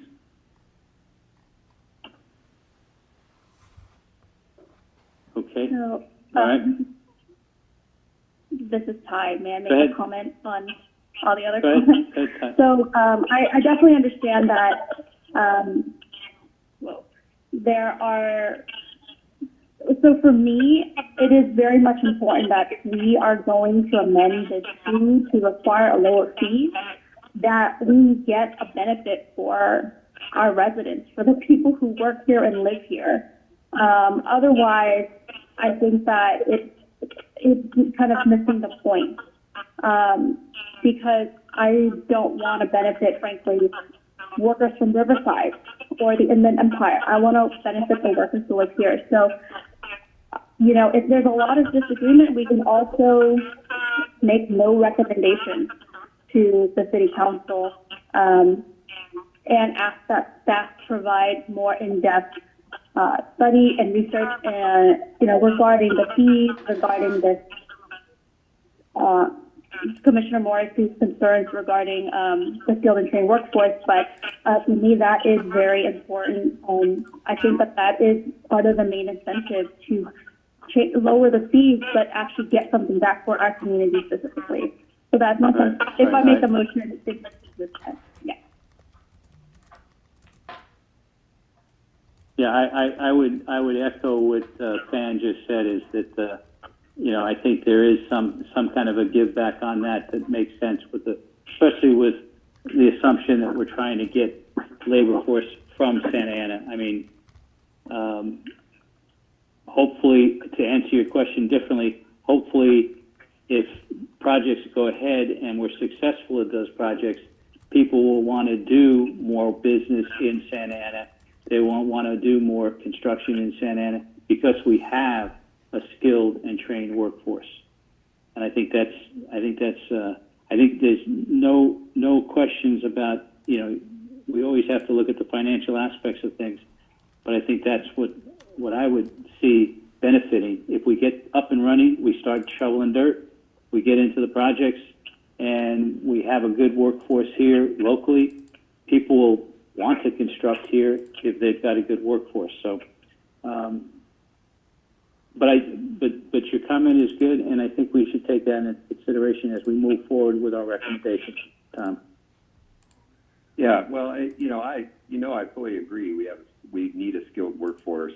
I'm just concerned going forward. These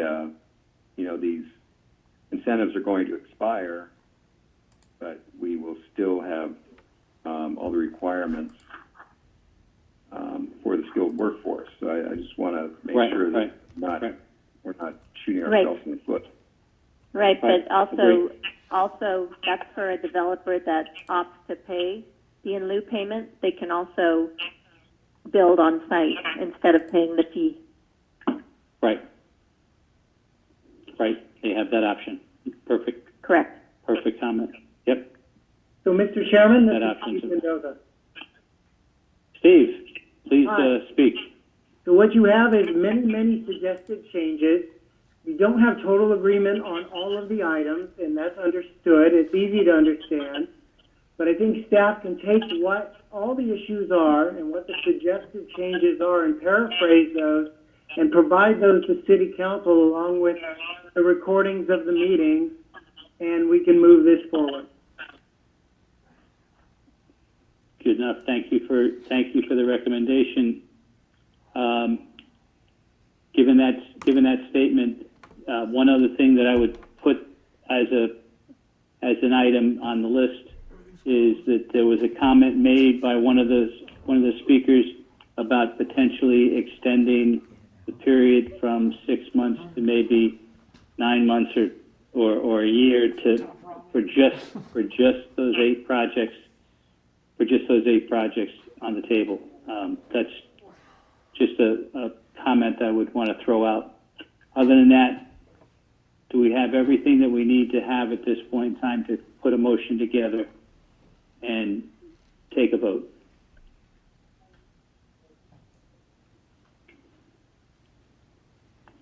Are you asking us? If you are, say yes. Yes. Okay, so if we believe we have something ready to go, then I'd like to have a motion and a second. Motion coming from Fan. Yeah, I mean, I would move for. Oh. I'm sorry. Yeah.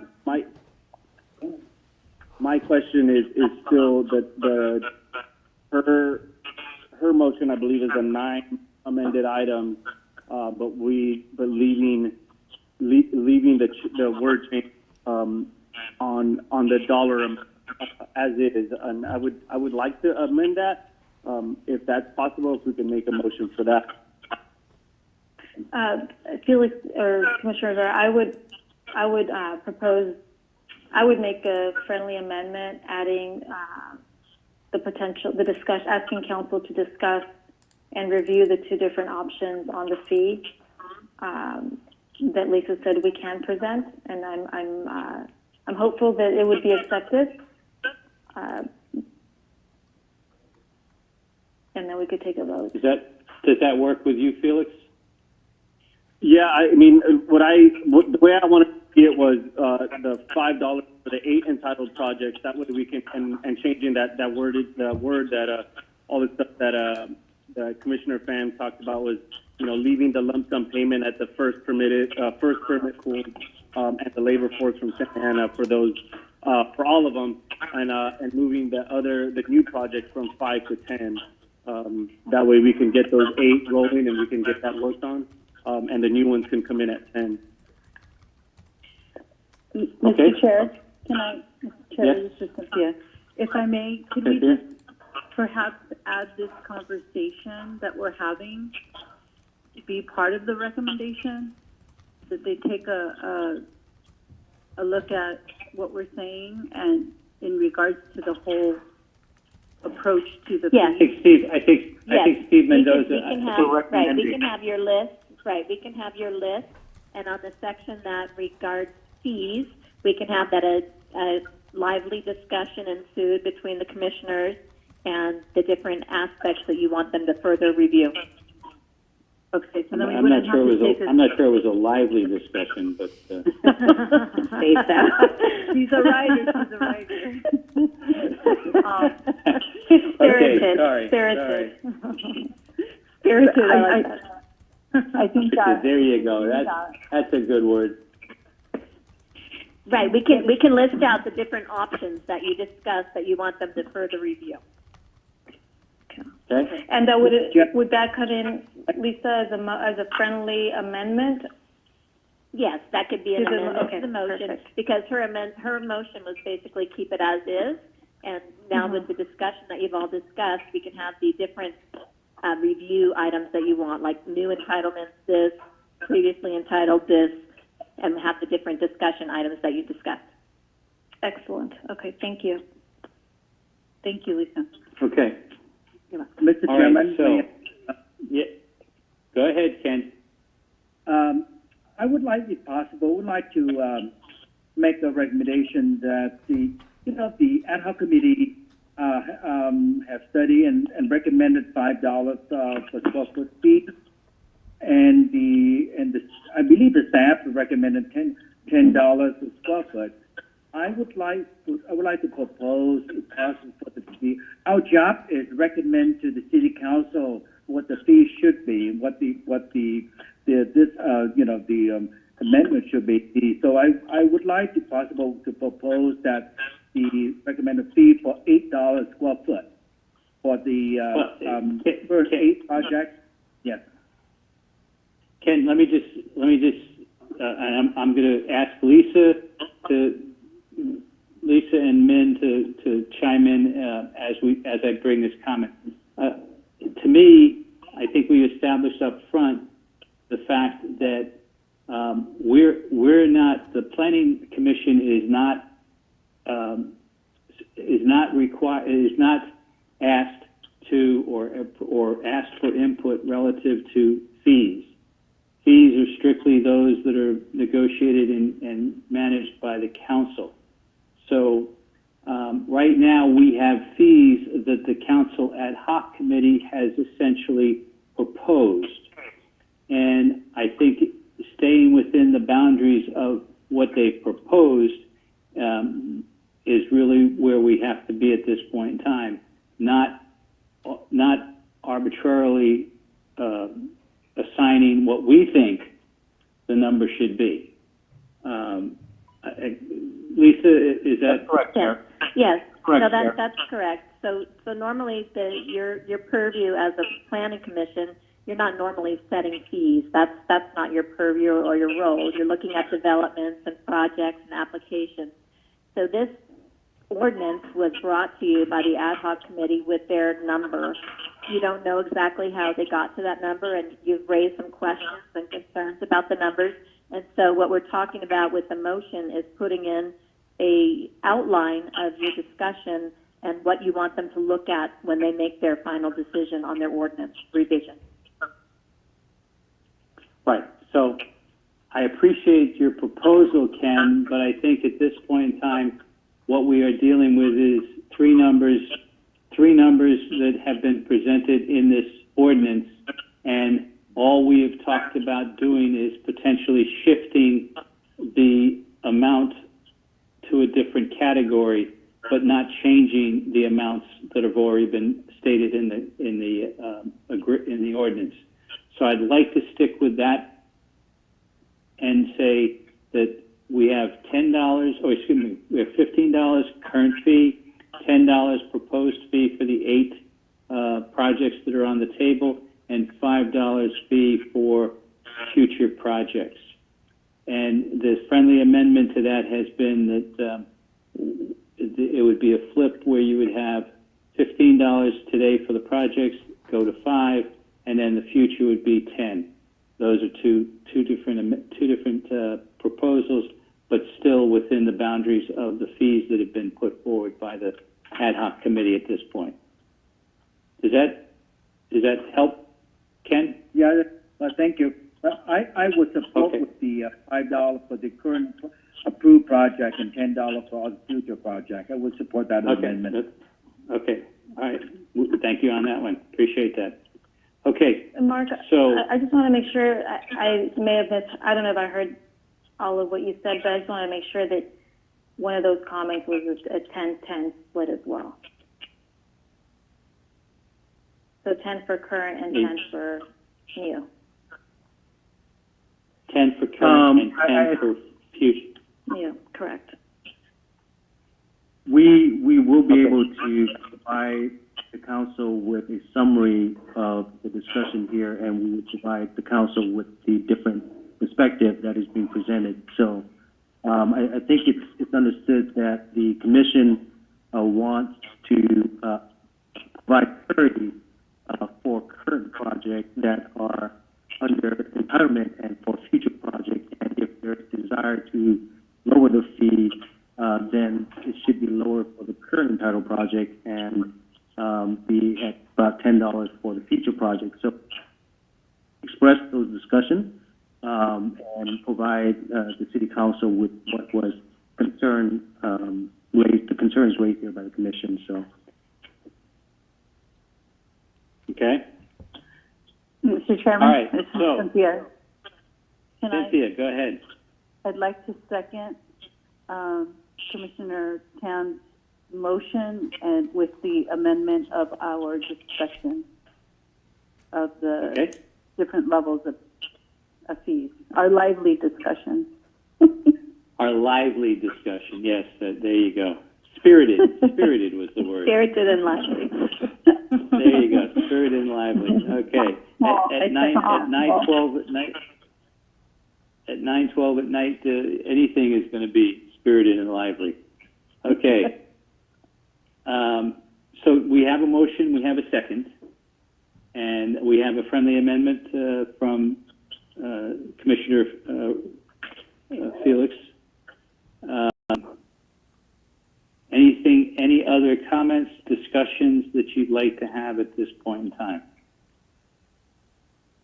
So to clarify, we have the motion from Commissioner Fan and the amendment from Commissioner Contreras-Leo.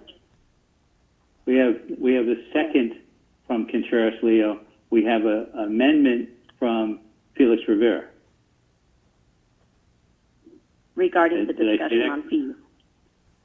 Regarding the discussion on fees. We have enough. Yes. We have enough information to move forward. Perfect.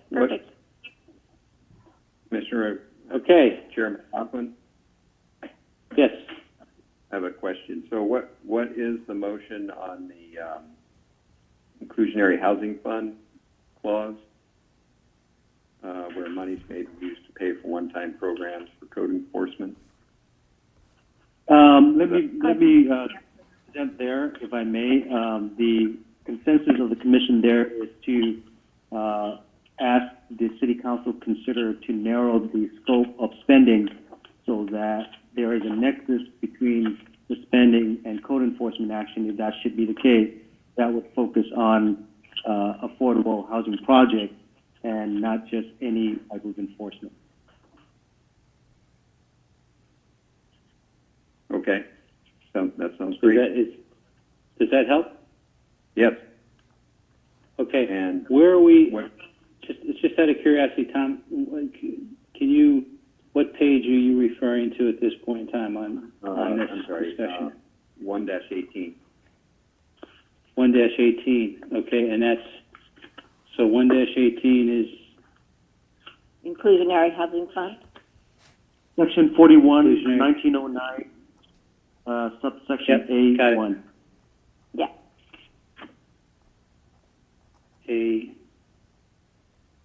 A1. Okay. Yep. And then 1-19, we're saying we want a skilled workforce, but we want that studied further. You are recommending that the city council consider changing from an aspirational Encourage. to shall, and also Yep. look Shall. at Shall and will. shall, and then also incorporating section 2603 into the section citation. Yes. Correct. But the statement, if we keep the words the same, it's, I believe, shall and will provide an enforceable commitment, a committed, skilled, and trained workforce. That was the whole discussion. Yes. Thank you, Chair. And I think the key understanding there is enforceable. Right. Okay. And all right. And we're including our discussion on that point. Yeah. I'm sorry, can you repeat that? Commissioner Morrissey, can you repeat what you said? There was a discussion regarding that point. We're including our the commission's discussions on all these points, or was it just the? Yes. Basically, it's a summary and paraphrase of the discussion regarding the fee and the various perspectives on how to apply the fee to the various development project in different stages of development. This is Commissioner Fan. I want to clarify that in my motion regarding the recommendation related to subsection 5, the recommendation is for it to say shall and will and include section 2603. Yes. Not merely a discussion not merely a recommendation that we had a discussion on it. Thank you. Correct. That is correct. Thank you. Okay. I just don't think we have enough data to make that, to require that. I think we should leave it to the council study. I don't have enough. And I think so your point. I think your point's clear. We'd like to have, if I'm reading what you just said, we'd like to have a study. We'd like to have a study of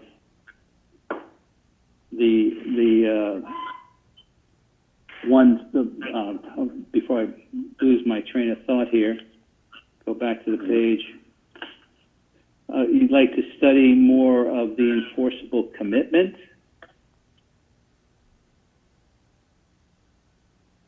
or the fact that you're using skilled and trained labor?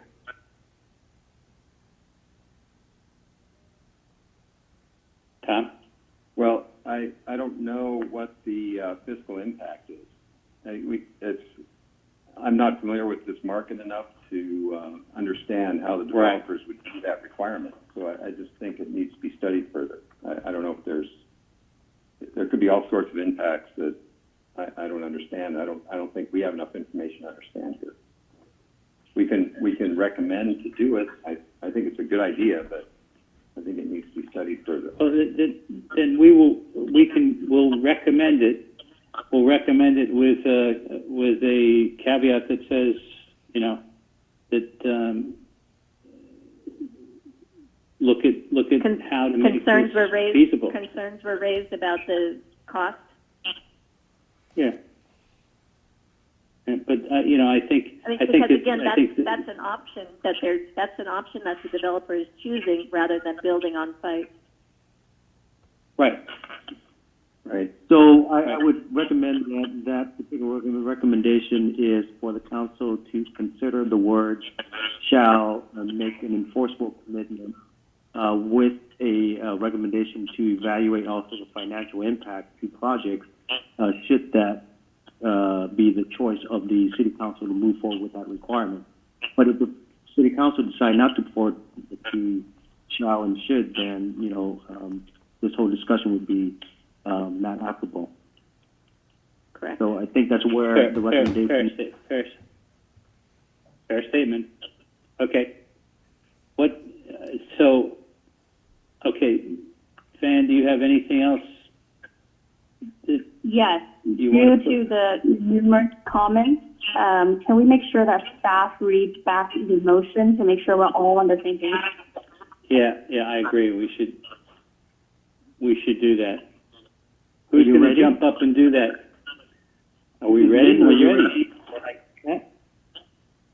So the motion by Commissioner Fan is to help express some of the goals of this proposed recommendation in the recital to reflect promotion of economic development in the city, support of skilled labor and workforce, and support construction and stimulation of new housing development. The recommendation is to make the labor section enforceable by incorporating language that is definitive, shall and should, shall instead of should, will instead of encourage, and then incorporate section 210603 in addition to the reference of 2601 and 02, incorporating recommendation for consideration of local preference of Santa Ana residents, veterans, and students of local school districts. Number 6 would be to revise or to discuss the necessary for a nexus on the spending of funding for code enforcement activities to promote affordable housing projects. Somebody didn't like what I said?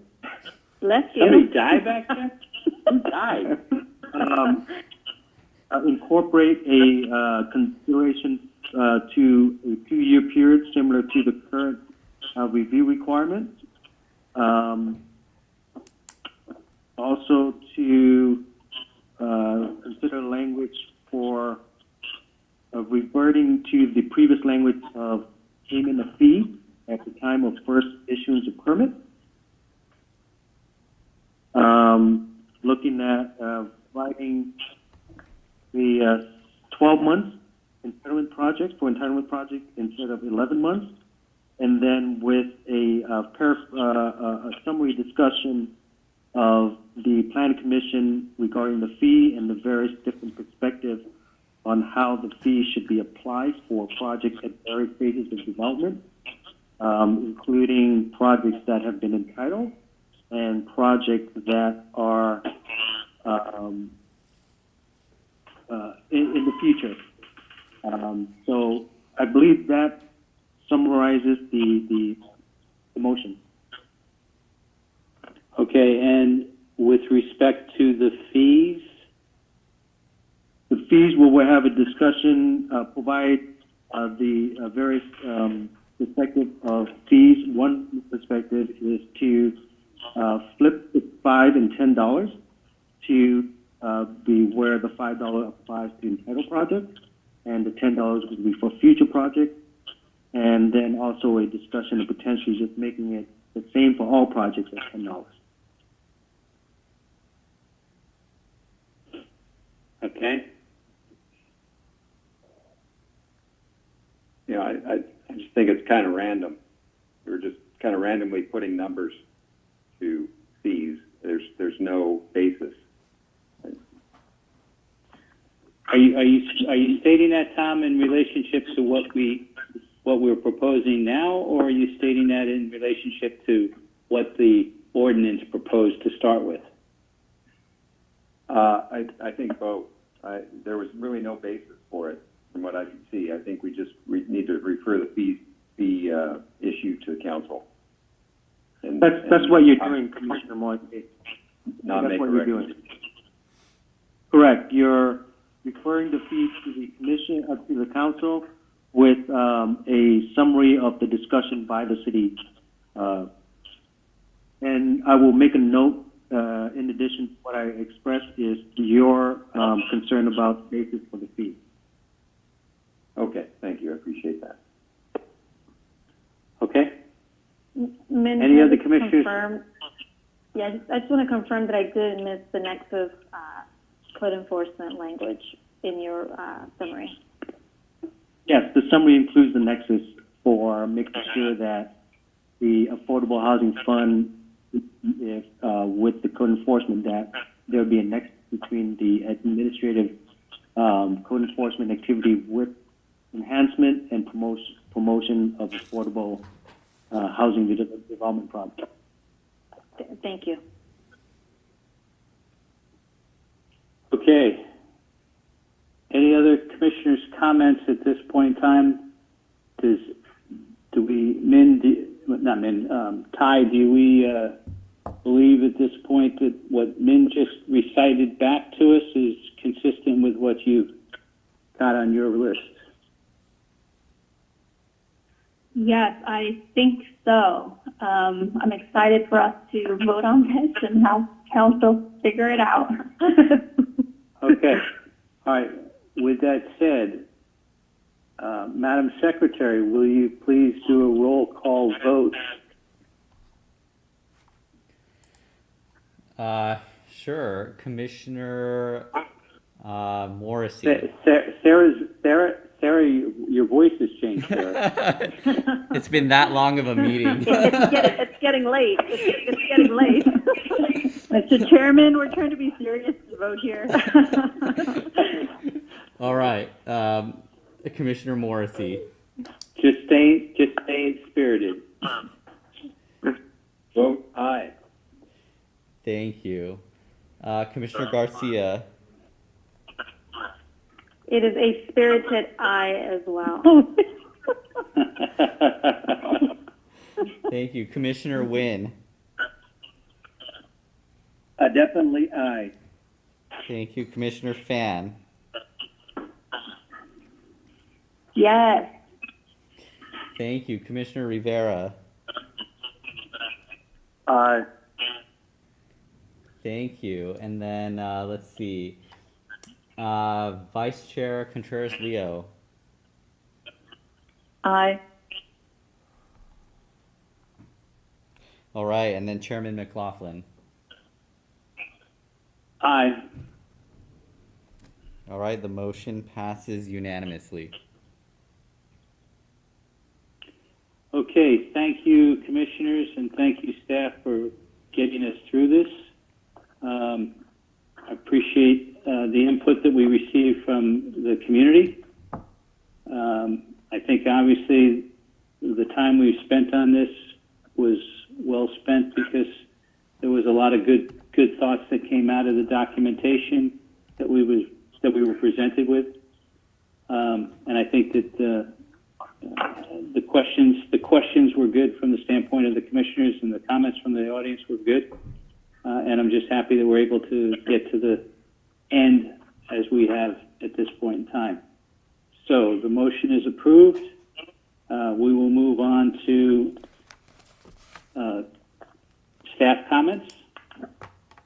Thank you, Chair McLaughlin. I have no further report except to say that I really appreciate the time and the discussion and the spirited discussion we have here today. Thank you for helping us with moving this project forward. Okay. I'll then ask Commissioner Garcia, do you have any comments?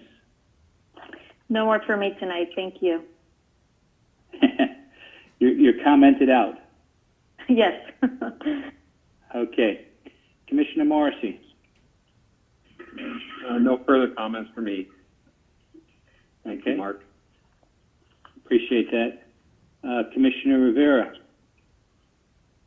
No comment. Commissioner Nguyen. No comment for me. Thank you. Commissioner Fan. Just quickly, I wanted to thank staff because I probably sent you a million emails and had a lot of questions. And I really appreciate you answering questions rapid fire and being patient with us. So thanks. And good luck with the commission, with the council. That's what we're here for. Okay, and Commissioner Vice Chair Contreras-Leo. Just thanking staff for your time as well, and keeping it lively, Lisa. Thank you. Okay, thank you. From my standpoint, a couple of observations. I think number one is that this particular ordinance, I think that it was a real challenge, and I think the commissioners raised up to that challenge. But there was a real challenge to go through this document because it is extensive, and there's a lot of things that it says that could greatly influence the future. And I think that it would be nice if we would, as some people have voiced to me from the commission, it would be nice to be able to have a little more time and a little more insight as to what we're getting ourselves into with a project like this. As you can see, it took us close to 4 hours to wade through the discussion tonight, and it was a good discussion. But I think hopefully we could do something a little bit better to improve the process in the future. The second thing is that I want to go back to the comments that were made by Dale Halvick early on about the general plan, and I just want to comment and say that I too have some concerns about the meetings that were had over the weekend. I participated in the Saturday session, and quite frankly, I was not able to talk or say anything because access through the system that was set up wasn't available to the audience, and there was a lot of confusion around that. So I'd like to get with Min and Vern and talk about it a little bit more, because the bottom line is that I think the stakeholders, who are the residents, need to have the opportunity to partake in this process. And it seems as though there's a lot of concern that they're not getting the visibility or they're not getting the opportunity to say what they want to say in some respects, because it's been limited in some respects as to what and when we can review this, the general plan. So I just would like to see us think about that a little bit more and think about some of the answers and the comments that were made from the two sessions over the weekend, because clearly there's a concern about getting this out to more people for their review and understanding.